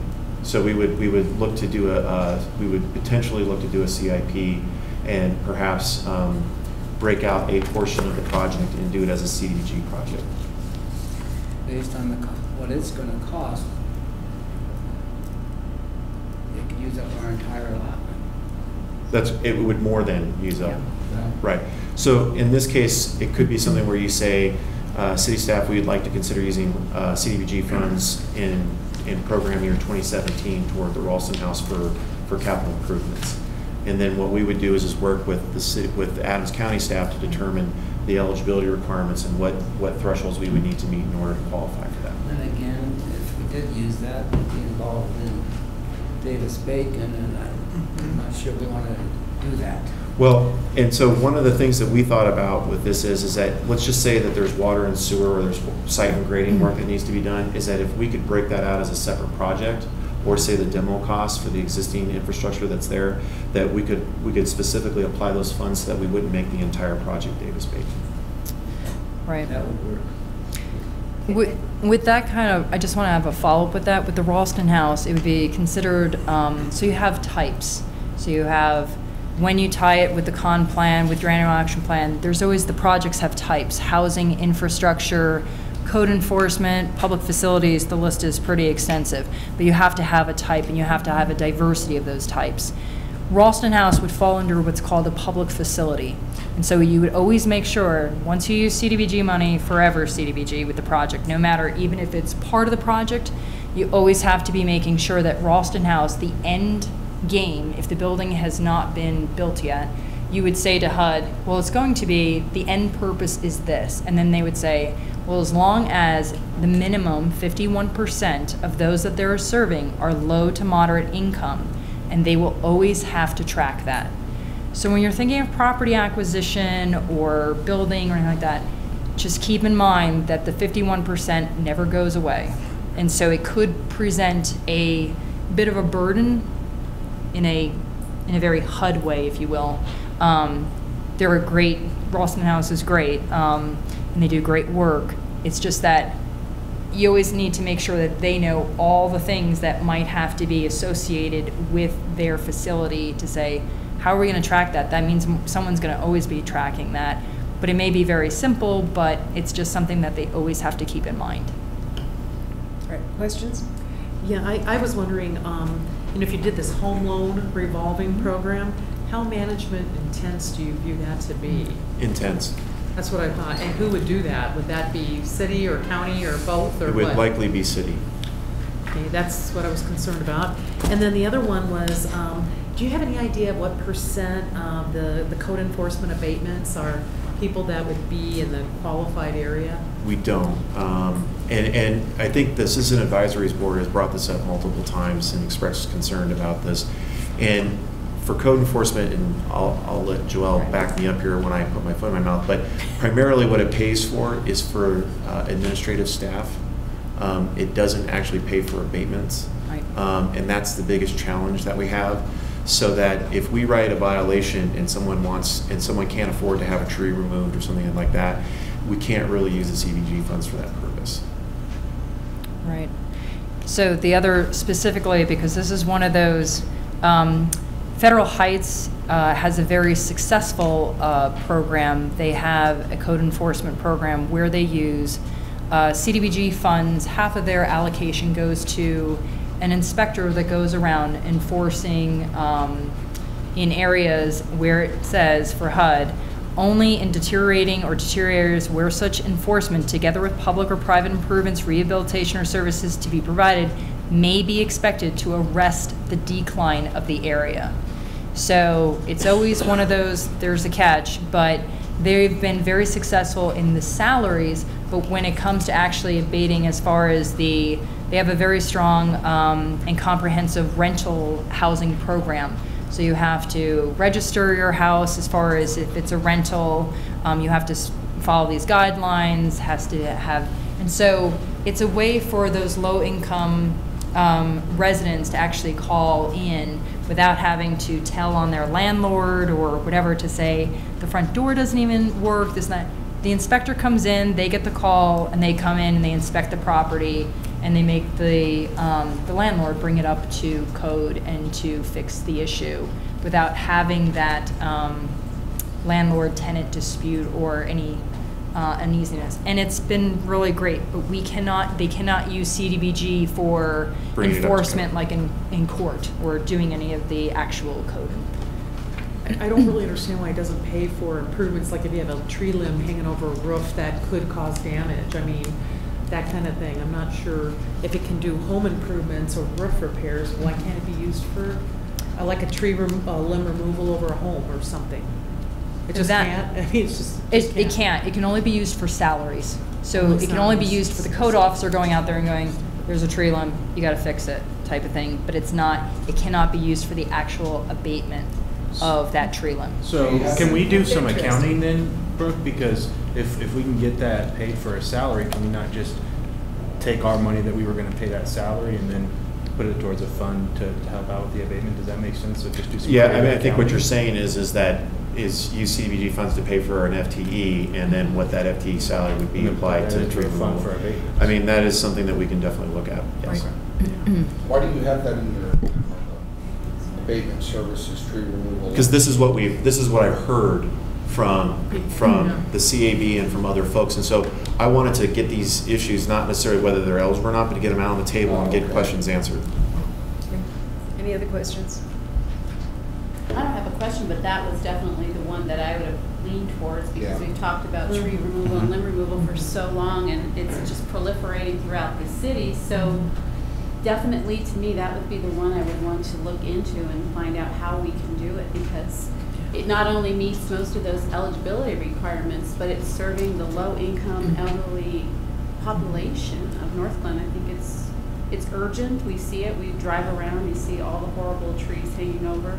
And I just think it would help the people of this community greatly. So that would be my choice. It got brought up at our ward meeting. Yeah, I was just going to mention that I know Kyle and I have a meeting scheduled with John and Amanda to talk about this. It's something that's been brought up at our ward meeting, and I brought it up a couple of years ago. And I don't know necessarily that I specifically am saying I want it to be CDBG funds, but numerous times I've had calls from residents that have not been able to deal with tree removal, that have been in not abatement stage, but have just been issued a warning and or ticket and haven't been able to deal with it, most of which were seniors. So I'm assuming at some level they'd qualify. And I've brought it up with Corey, he's checked on it, so hopefully we'll have some ideas too. But you know, whether it's that it comes from these funds or we look at some other program, you know, one idea I had brought up previously was something kind of similar to the water sewer program, that maybe one time a year we have a program that residents are able to get in touch with contractors specifically within Northglenn that can remove these trees for a set amount. But I just, trees are definitely one of the things I want to look at. So if we can't use it for CDBG funds, I don't know how else to tackle it. Okay. Any other questions? Preferences? Trees. Yeah, I'm big on trees. Okay. Looking at that program. It's not going to happen, right? But, I think that what we would need to do is sit down and see how we would look at funding code enforcement staff with CDBG funds. That's one option. I think the other thing is I'm hearing that loud and clear as something that you guys would like us to explore further. My question is we currently have a minor home repair program. Is that something that the council has an interest in continuing to pursue? Also, in the past, we've used this for curb and gutter sidewalk repair. One thing that I will say that just from an experience of working in CDBG is that when you add Davis-Bacon to small scope projects like that, it can actually reduce the amount of work that can be done because of the fact of Davis-Bacon. And so it is a challenge to consider. So, and that's part of the reason why my memo kind of couched this as programs versus projects, because projects have upsides. They're one and done deals, and they're relatively easy to administer because it's usually tied to a CIP and it's just part of a project. Whereas ongoing programs or administration can also have different time-intensive issues with it. So I'm good with projects, but as far as programs are concerned, the health program, minor home repair. Minor home repair, cutting down a tree, considered a minor home repair. Actually, it doesn't, and that's one of the things that we tried to work through earlier on. So what constitutes minor home repair? Fence? When the tree falls through the roof. There you go. I like that one. Unfortunately. Oh, we already went through that. Yeah. And actually, we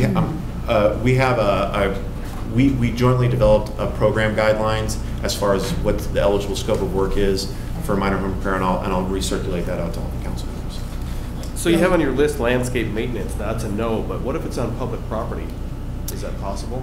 So if it's tied to a great question. So if it's tied to a public facility, okay, that we had this with a recent application with a housing project, but there was, and what HUD said was the landscaping would have been okay had there been a percentage of those units, of the housing units, being repaired.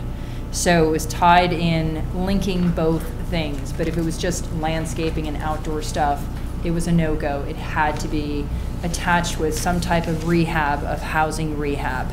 As far as landscaping itself in, say, a park, probably not. The equipment is usually what's... So like a trail, like fix up a trail? A trail might be different. If it's a capital improvement project, Yeah, then that's different. If it's public Mhm. infrastructure, we could Yep, do something like that. absolutely. Okay, because I'm thinking of a couple myself. Could any of this ever be used for present repairs or future construction of a senior center? Present repairs, or you mean? Present day repairs or rehab, future construction? It could. Mhm. But you'd have to be Davis Bacon, correct, if it was a project? Yeah, but it would just, what we would need to do is verify that of the population 51%. serving the senior meets the 51%. Right. Does Northglenn typically fit that? It depends, because it's all based off a census tract and area served, and so with something like the senior center, we could probably say it serves the entire population and then determine whether that meets the 51%. And it's just be hard to track each person going in and Right. out. I mean, But we would look at it from a census standpoint. I have a quick question. On the minor home repair, it says that we allocated over 2013 and 2014, $465,000. Does that continue to roll over year after year until it's used up, or does it have to be used up like in a certain period of time? Because if we still have a significant amount of money in there and that can roll over, I feel like maybe we fund that like once every 2-3 years, if, does that make sense? So the way this is supposed to work is that you're supposed to spend it within that fiscal year, the allocation. And right now, and one of the things that's going to change in the current IGA to the new IGA is that it had this language in there about rolling over funds so that you could accumulate. And basically HUD has come down and saying that that's not an appropriate allocation of funds. And part of the reason for that is that, as what Joel was referring to earlier, they can only carry over a certain balance, and when you start doing that, it throws everything out of whack, and then you're at risk of losing the funds. So tell me what's going on with that then, Brooke, because that's a lot of money to spend. I mean, we need to spend it this year in order to make sure that Adams County, as well as the other communities, stay in compliance with the appropriation amount. And so this how is much have we spent? I don't know how much we spent so far, but we're probably on track by the end of the year that we will have spent most of it, if not all of it, by the end of the year. Wow. Yeah. So it quickly goes. Okay, so where are we as far as curb and sidewalk replacement program? I mean, in line with what we want to do with the city, are we on track with replacement? I'd have to defer that to David. I don't know the answer to that, but I think historically we've had an incremental amount of money that we've appropriated every year to do that project. Okay. And I'd say in 2011 we were using CDBG funds for that, and we haven't since then. Okay. But that's another type of project that we can continue to use. Yeah, what about a program where you would assist people with purchasing energy efficient appliances? I'm not talking about something where it's a code enforcement issue. It's just, people want to upgrade and save energy Right. costs. CDBG does not pay for that. Mhm. They'll pay for if something breaks, but they won't pay for like the energy. What Adams County actually does is we partner with Arapahoe County's weatherization program, and we fund their weatherization program. So, in a sense, when we go into a minor home repair, right, we go into a home, they've got cracked windows, this and that, you know, it's getting to the winter time, we will then say, you know, instead of doing the minor home repair because it's not an imminent threat to your, you know, safety, we will then send them to Arapahoe Weatherization, and Arapahoe Weatherization works with them and puts in the energy efficient, and they'll go and do an energy audit. Now, CDBG, on that note, can be used for energy education, job training, energy education, not so much, it's not the equipment itself, but actually the training and the outreach about energy efficiency. Training of the citizens or training of? Nope. Oh, well, both. Training of the citizens, but if you want to do job training, that's under a special category of items, but one of them is job training.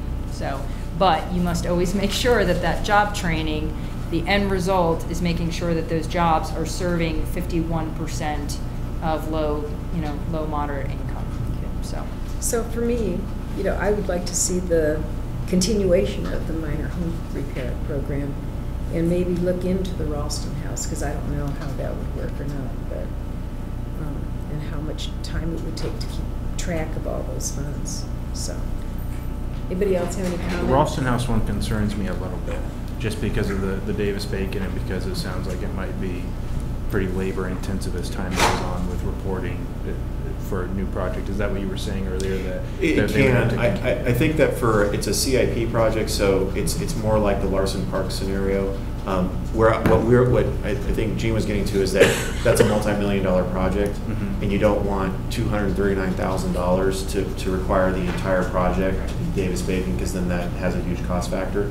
But if we're able to pull out a portion of the scope and make it a specific CIP project that we would apply for separately, and just Davis-Bacon that may be a way to do it, to put money toward. So that's why I was thinking look into it, you know. Okay. So. Yeah.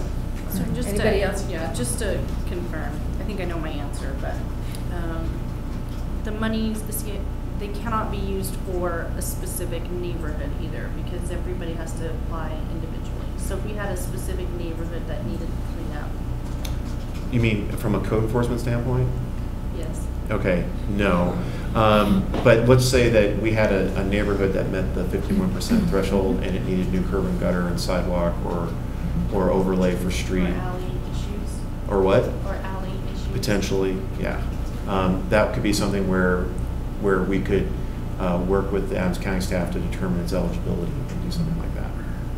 So that would be a capital project, public improvement infrastructure type of approach. So of course, where I'm leading in with that is Village Greens.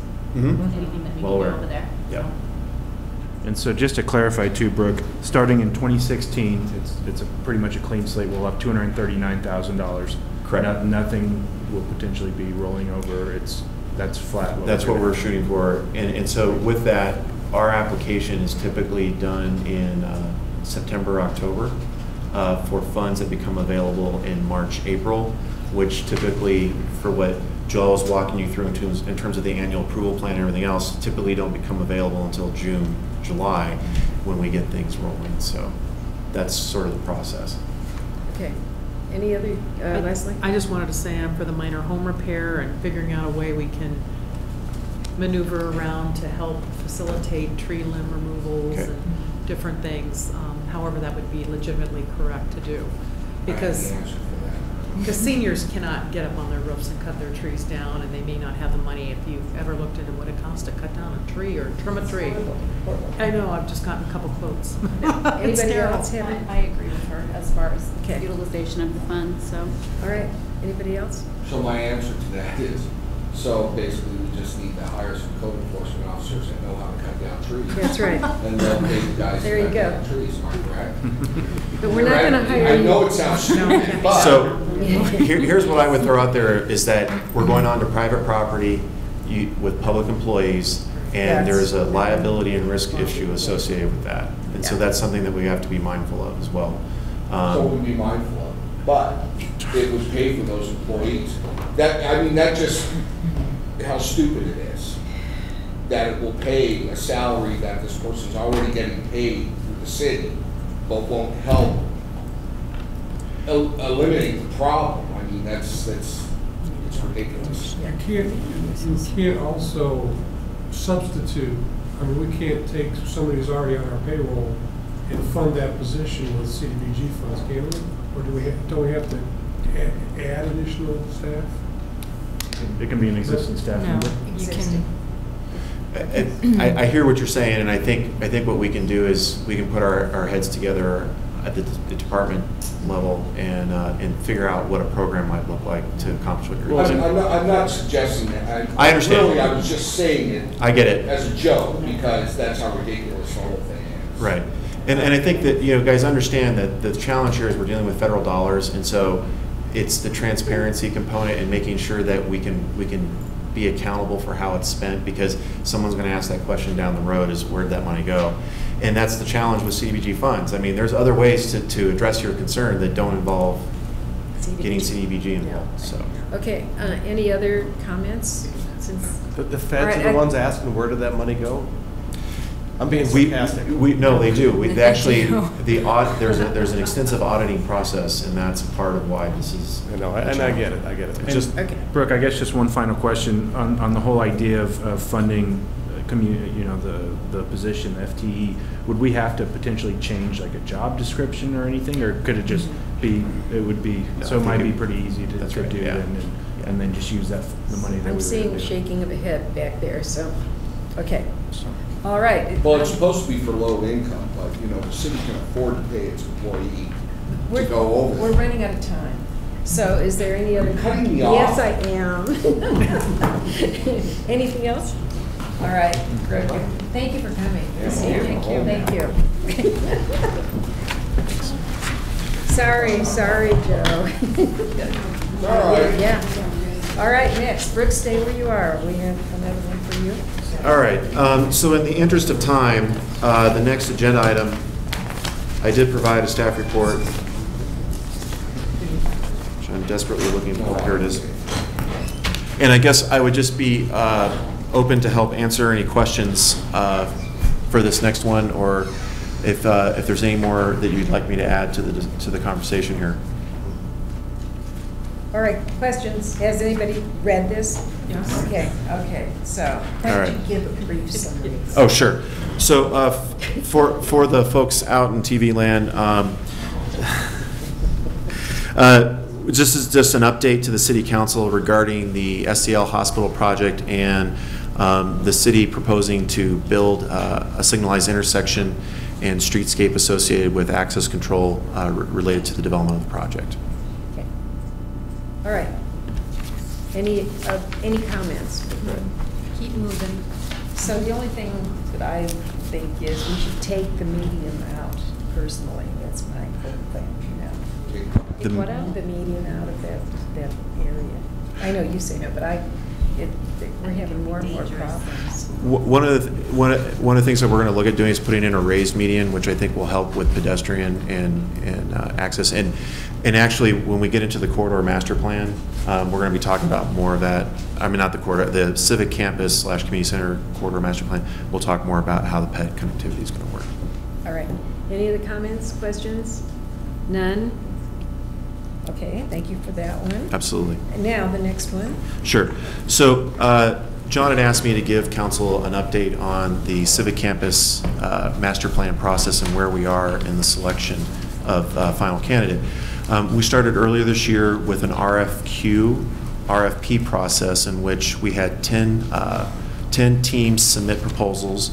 4 were moved forward to go through the RFP process. We just finished final interviews over a week ago, and we've now made a selection to choose MIG, which is a sub to the EPS project, as the project lead for the civic campus and corridor master plan. Our goal is to present that to the city council at the May 18th council meeting for award. We will provide a detailed explanation as it relates to the vetting process and the final decision in terms of the characteristics for the final candidate.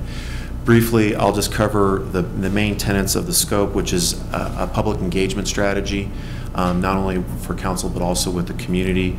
We're going to develop a baseline info for the project and then prepare a preliminary concept plan with infrastructure. We're going to look at the corridor plan and then develop a final master plan. One of the things that I'll emphasize about part of the decision in going with MIG is that they had a very engaged public engagement process where they talked about some of the things that we've heard recently from council, which, by the way, wasn't necessarily influenced. Their proposal wasn't influenced by what has recently been said by council, but interestingly seems to be syncopating with council, and that is special events, activities, and making sure, like 4th of July, kiosks, interactive engagement. And I will say that part of what I think the philosophy here is to keep the public up to speed as to what the opportunities and challenges are with the project, so that when council comes to a decision about what to do moving forward with the civic campus, that the constituency is right there along with you in terms of the decision-making process. How long is this going to take? 6 to 9 months. And in the end, they will present what? Where they think everything should go after getting input from council and public, etc. Sure. So what we're going to do is we're going to basically understand what the site constraints are and basically lay out an understanding of what the development opportunities and restrictions are to the site. Then we're going to basically have a visioning process that says, what does council want and what does it look like to you in terms of the types of uses, where they are, all of those types of things, and then develop a program that says, here's how we can go about doing it. So it's not so much as, we're going to just figure this out and then you say yes or no to. I think it's as important to understand what is important to council and what does it look like to council. And I think that at one of the recent ward meetings, the way I couch it is that we're really trying to decide, does the city have a heart and should this be it? And trying to create a sense of place along with building civic facilities. Brooke, several months ago, we had a design team come in and they presented the campus design basically for the police department, civic center. Spent a lot of money on that. So where's that all? I mean, is that just shelved now? No, that's actually part of the foundation for this entire exercise. What we're doing is we're taking the ADG project and all the programming and analysis that they did, and as well as the 2004 to 2008-9 parks master planning effort, combining those two aspects and really better understanding how everything can fit on the site. One of the things that I think we readily identified with the ADG is parking wasn't really fully understood and how much parking was really going to be needed. And I think more importantly is, we put a lot of boxes and some good elevations as to how things were going to fit, but it didn't really look at, well, what's the other opportunities that we have with the site? Is it just that, or do we want to do something more than that? So is this new company going to be, I know it's a foundation, but blending their design with this design? It just seems like we've been working on this for a long time, and everybody thinks they're moving forward, and in fact, we're not moving forward at all. Okay. Or it feels that way.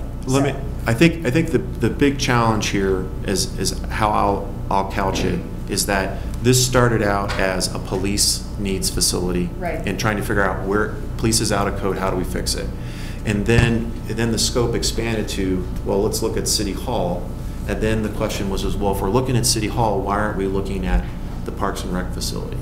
Well, now all of a sudden you're not talking about a simple brick and stick project. You're talking about where do all these pieces go?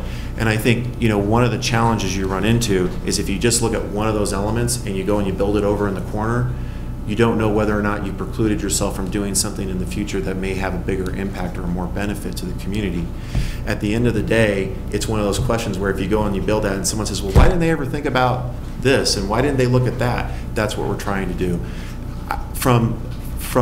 To address that, I think what we really want to make sure is that we exhaust every opportunity and we make sure that this is fully vetted so that you guys have the ability to make a confident decision. Any other questions or comments? Okay, all right. Again, for me, we'll talk offline about it. The faster the better? Yes. 9 months is just unacceptable in my mind. Okay. All right. Does anybody want a 2-minute break? No 2-minute break? 2-minute break? David's on his way up, so there's no 2-minute break. All right.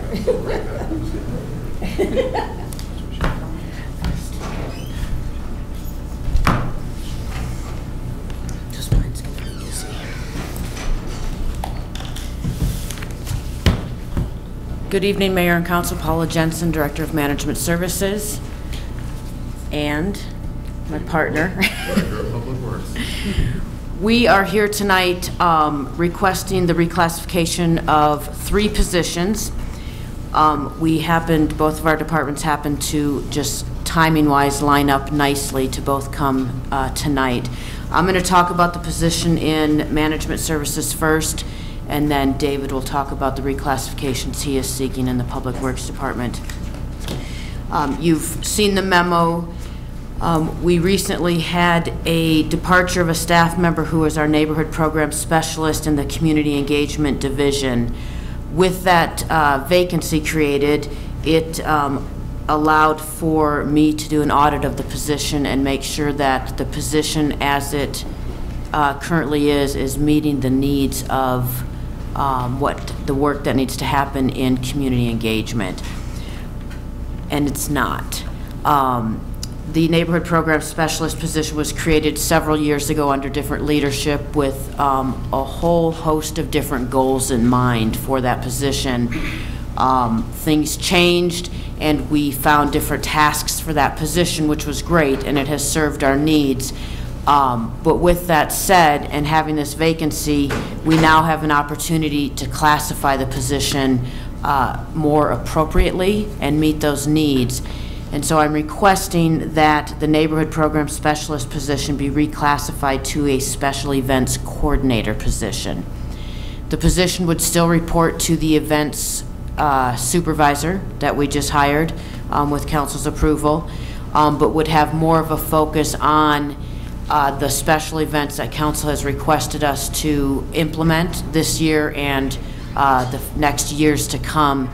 And then this person will continue to work on July 4th, Kids Fishing Derby, Noel Northglenn. All of those different events that we do will be an integral part of that community engagement team.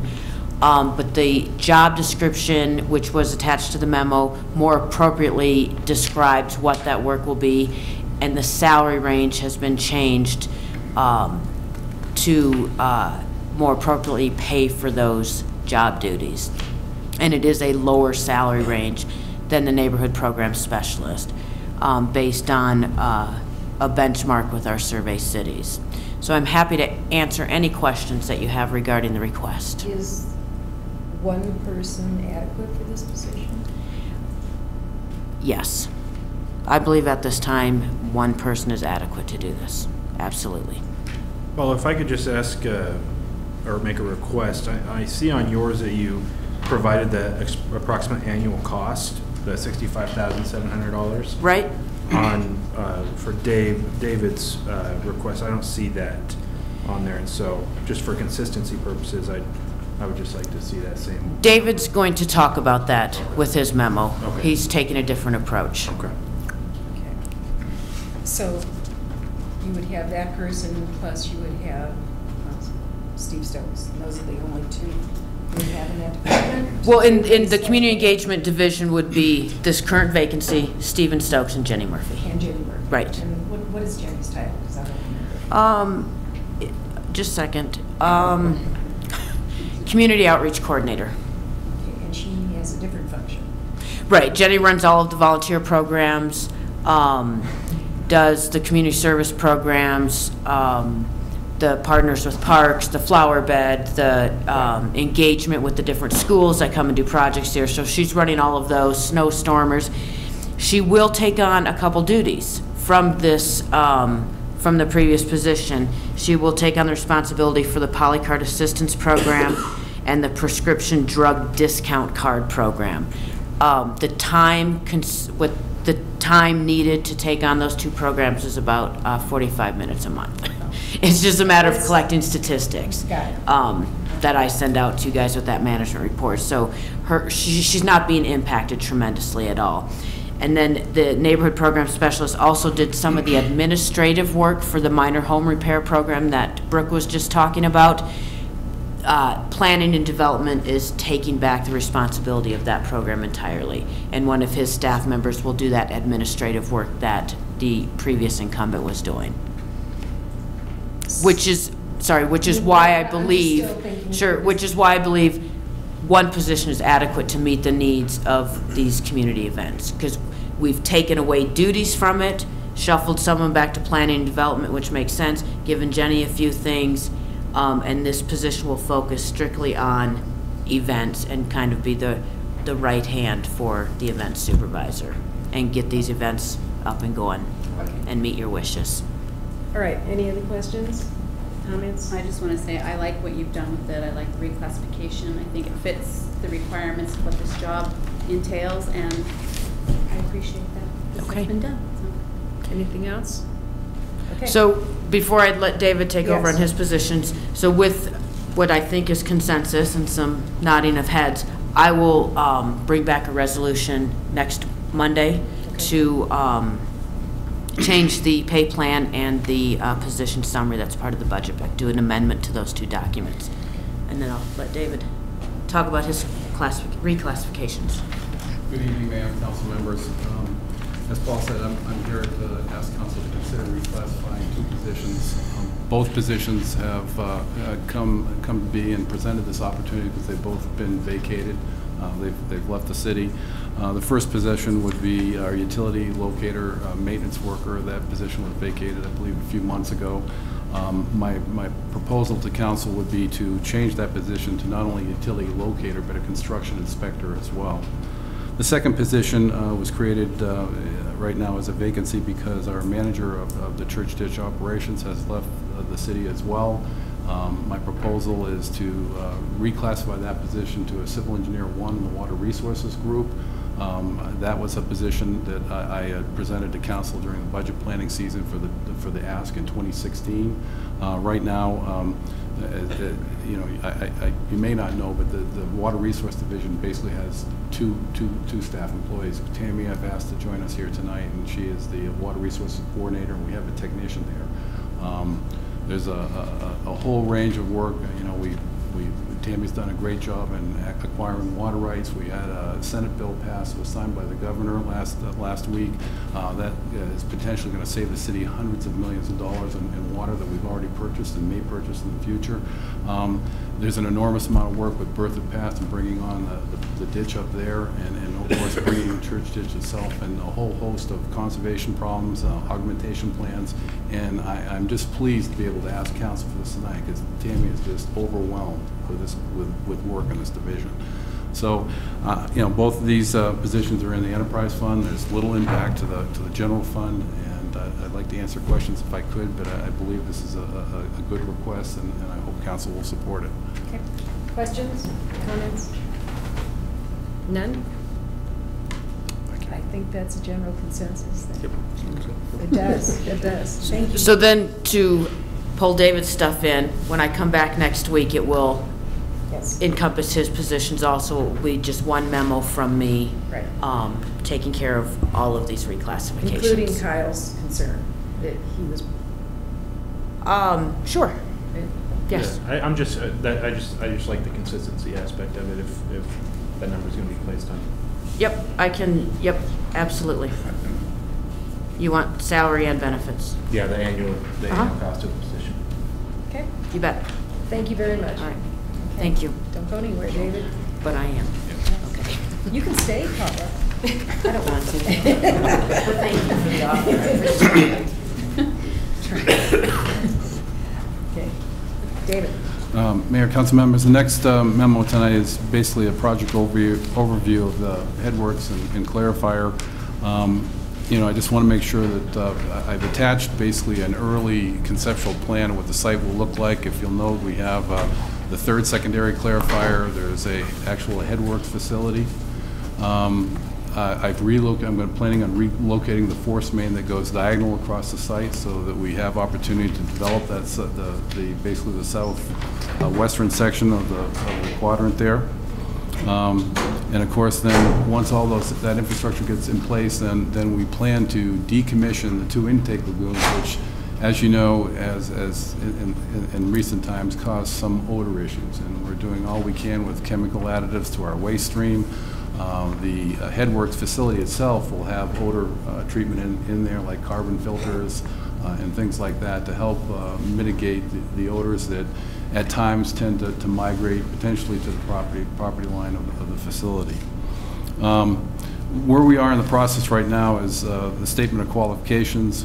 We've issued a statement of qualifications. I'm happy to say that we had a number of large contractors and small contractors alike, a total of about 15 to show up to the pre-qualification conference, and to me that hopefully translates into some reduced pricing, which I'll talk about here shortly.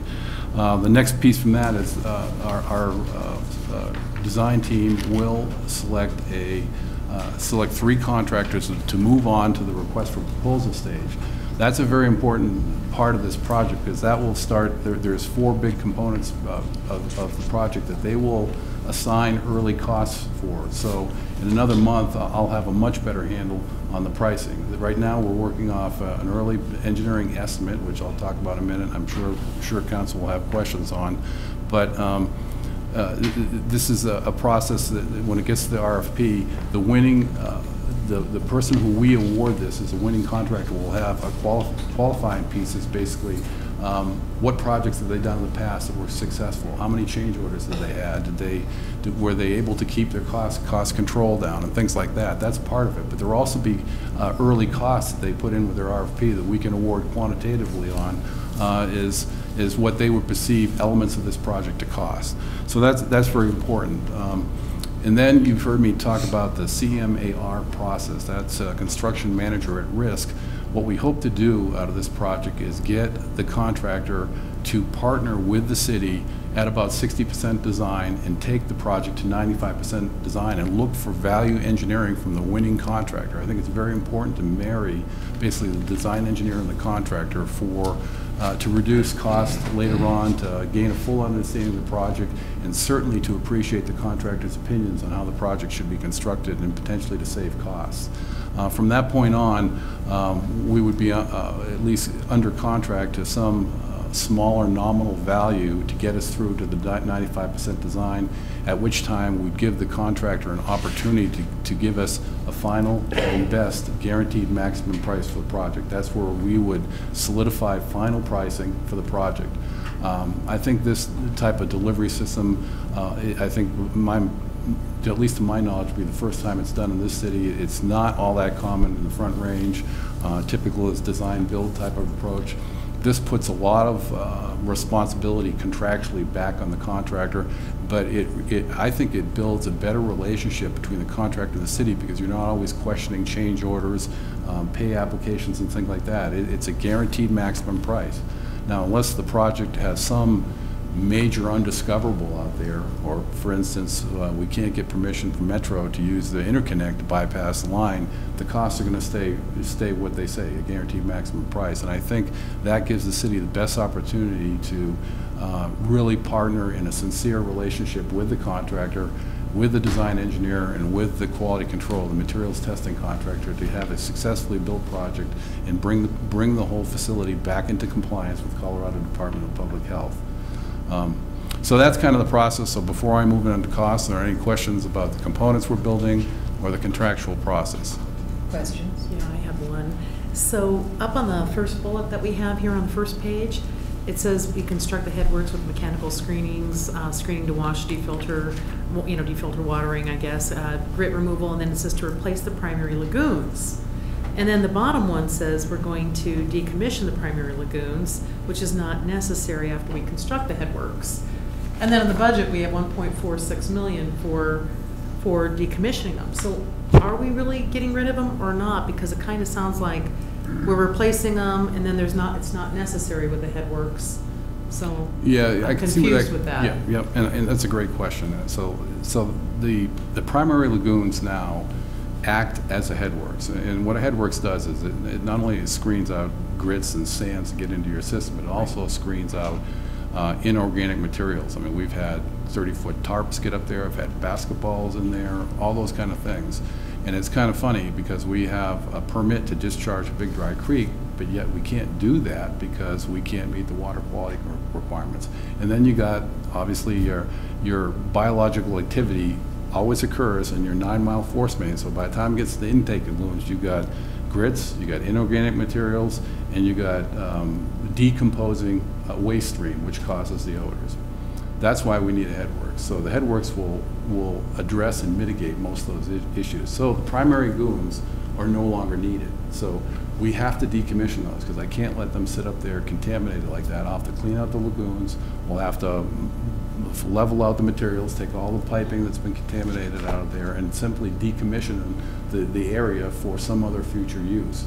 So that's kind of how it works. The primary lagoons work as a headworks. We build the headworks. We don't need the primary lagoons, and we have to decommission those or take them out of service altogether.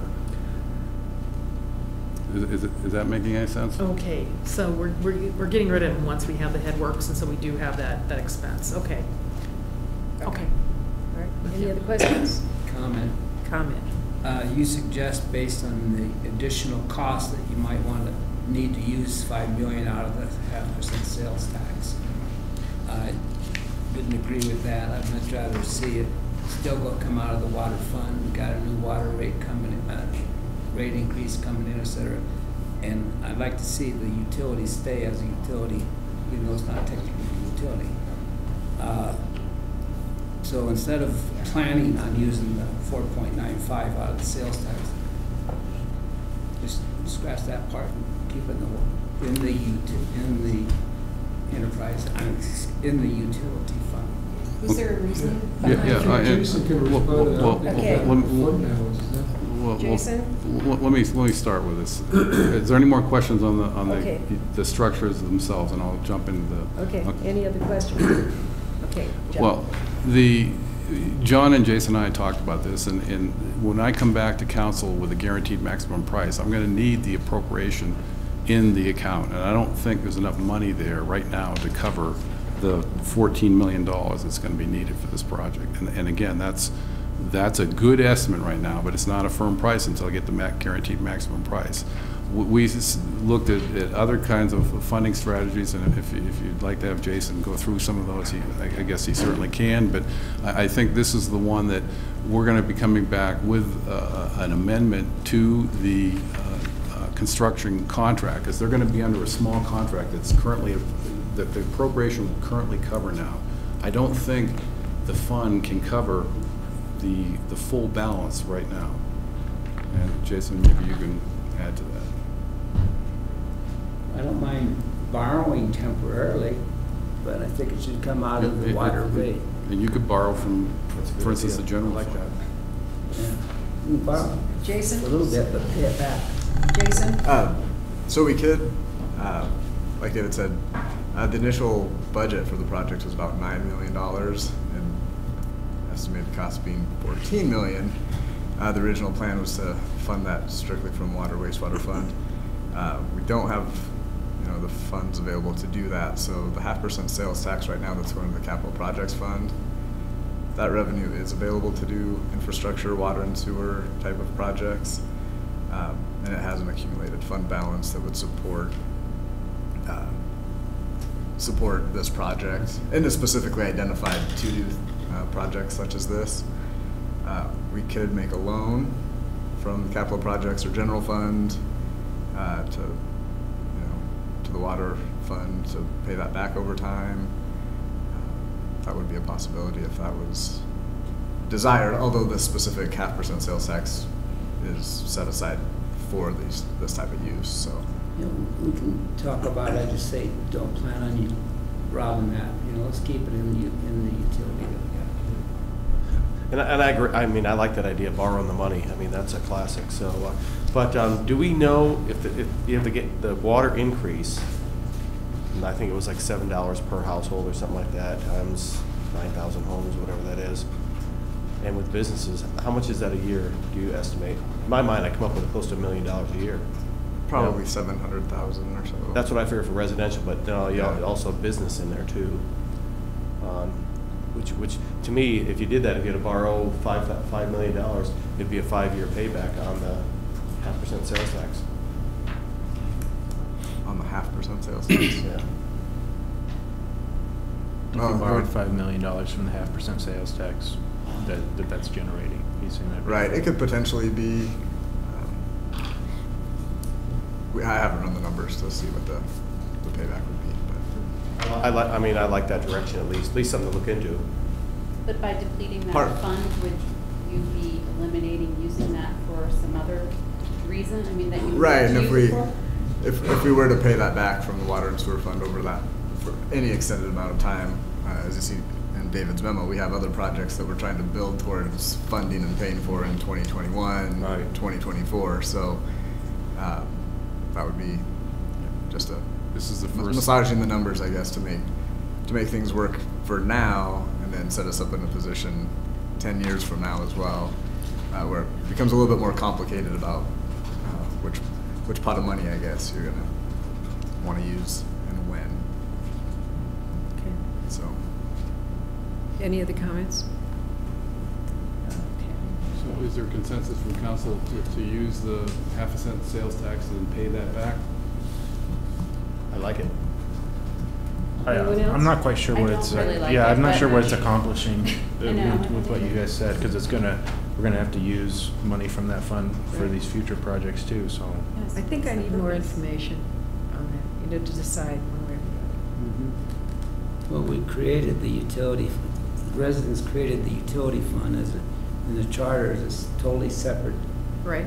And I just think it should be maintained as pure as possible as being that. Remember, many years ago, money was stolen out of water, loaned out. It was taken out of water and given for other purposes, and that's why the charter amendment came in, to stop that. And I think at the same time, it should pay its own way, and that's the justification of our water rates and everything else. The only concern I have about that, Gene, is I guess maybe David, you can answer this. Is the future projects of 2021, 2024? What fund are we paying those projects for out of? They're not showing us being funded at the moment. What's the potential plan though? Because I don't foresee that amount of money being in our utility fund. Yeah, the Red Oak study that I think that Jason and I have been using to suggest to council that it's appropriate to raise the price of water for the 5 years. They talk about a mixed approach about funding internally and borrowing the money on. So when we get out to 2021, we'll have the current debt come off the books that's in the water and sewer fund. So that'll free up some working capital to pay ongoing debt that we might incur in 2021. The issue is that would pay for about the first phase in 2021 of issuing debt for those projects. It'd be 2024, what revenue would we have to fund those? Obviously, we would be paying cash for those, but we'd need another revenue stream, which would be a rate. Okay, but in your opinion, will we be paying for these projects potentially out of the capital projects fund, at least partially, potentially? So one of the things that we talked about several months ago was funding the Civic Campus project, and the 0.5% sales tax. If we do that project and have debt issued, that ongoing revenue source would be used tentatively, has been kind of marked to pay for that project. Okay. Jen, I thought I saw you wanting to say something. No, I was, Jason said it better than I could. Okay. So, I mean, when we look at this, the number seems to get higher, and I assume it's going to come back higher. But at what point are we at the tipping point when we pay that, and I'm making up this number because it's something I heard years ago, for us to transfer to a Denver waste system was like $9 million or something like that. When does it get to the point where we maybe say, you know what, maybe we don't handle sewage, we send it somewhere else? Yeah, when I first started with the city, I looked into that. I wish it was $9 million, but the connection charge that they were floating around, no pun intended, was around $30 to $35 million. I thought it was that much. I thought it was 10,000 per household or something. And then we'd have to use Thornton's conveyance system to get it there, and they were okay with that as long as they didn't diminish the capacity of the sewer pipes. That means we'd probably have to put a new interceptor from our city through Thornton to the reclamation plant. So it's over this price tag, is what you're saying? I would say that all the costs to physically make that happen probably would exceed the one-time charge, at least this phase and the second phase. The intangible piece is then I'd also have to address the water rights issue, because our water rights, our decree is we need to put the water back in the Big Dry Creek. So, I guess a really good thing that just happened last week, and John said it in his management report, is that the governor signed Senate Bill 184, which talks about allows basically municipalities to hold on to their agricultural water until they get enough of them and be able to change those and not get penalized, because in the state, the law was based on either you use it or you lose it. So in other words, if you had 50 years of usage and 50 years of water rights, and we held an agricultural share for 10 of those 50 years and didn't change it over, you basically get 1/5 reduction in the amount of water you get, which would, in today's dollars, mean millions and millions, hundreds of millions of dollars to the city if that didn't pass. So this is a tremendous success for our water right attorneys. I couldn't say enough about Bill Fisher and Don Frick, and they did an excellent job with our lobbyists to get this passed, and this is terrific. So the intangible piece is the whole water rights piece. I'd have to go back and sort of work with our change cases, and once you open up your change cases in that type of manner, then everybody gets to oppose it.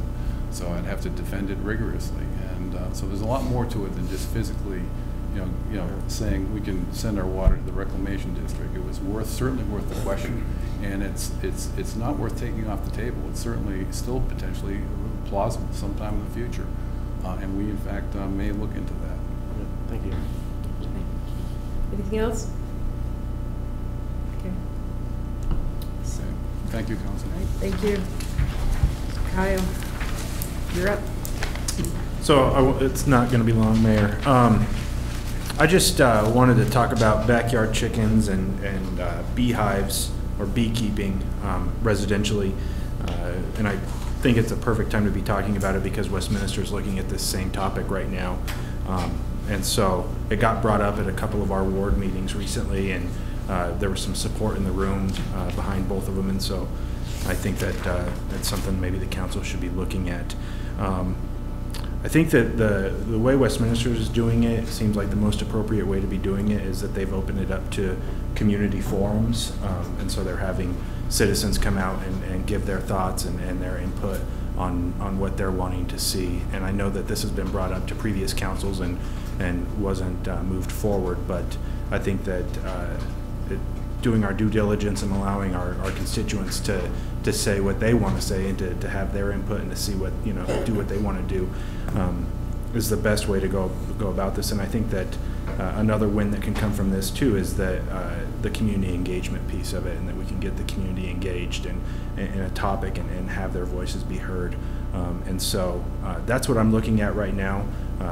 I'd like to maybe work with John a little bit on this and some staff to organize some community forums within the community and see what the people have to say about it. And if there's support behind it, then we can look into it further and see what that might look like. But so over and above the ward meetings, you want to actually have a different type of some actual forums where maybe we can have some Tri-County Health Department and some other people that might know more about these things than any of us do or staff do, answer questions or address concerns and see if there's any support behind this at all in the first place, and if people want it, and then we can kind of go from there. That's kind of my thoughts. Any other thoughts? I would just like to recommend that you kind of split them out You know, so if people are opposed to the chickens, but they're okay with the bees, or vice versa, that you split those questions out if we do go forward with this. Yeah, and I think that's something that, John, with staff and everything, can work out. But Okay. I think that it's important that not to have our personal bias one way or the other, control this and kind of get a good feel of what the community's thinking. So you want to work with Kyle to? Sure. Okay. I just want to volunteer. We were talking about the image of our city and spending money on it and all that, and chickens just don't go together for me. That's your opinion. Some other people might disagree with that. And I think that and I get that, Gene, and I talked to you about this, and I think that it can go the other way too. And for example, Stapleton, their new development, they were marketing their new houses with chicken coops with a solar panel on top of the chicken coop, and so it can also be looked at as a progressive thing as well. And so, but I think that we need to see what the people are thinking too about I this. think it's a lot of Goats I could go for. Pardon me? Goats I could Goats? go for. Save for the mowing. Reduce the I agree. debris I've got going a into few the dandelions landfill. in my yard. All right, is there any other comments? I'm pretty neutral. Whatever the community wants, I think that's what we should move forward with, so. All right, anything else? We're adjourned. Thank you very much.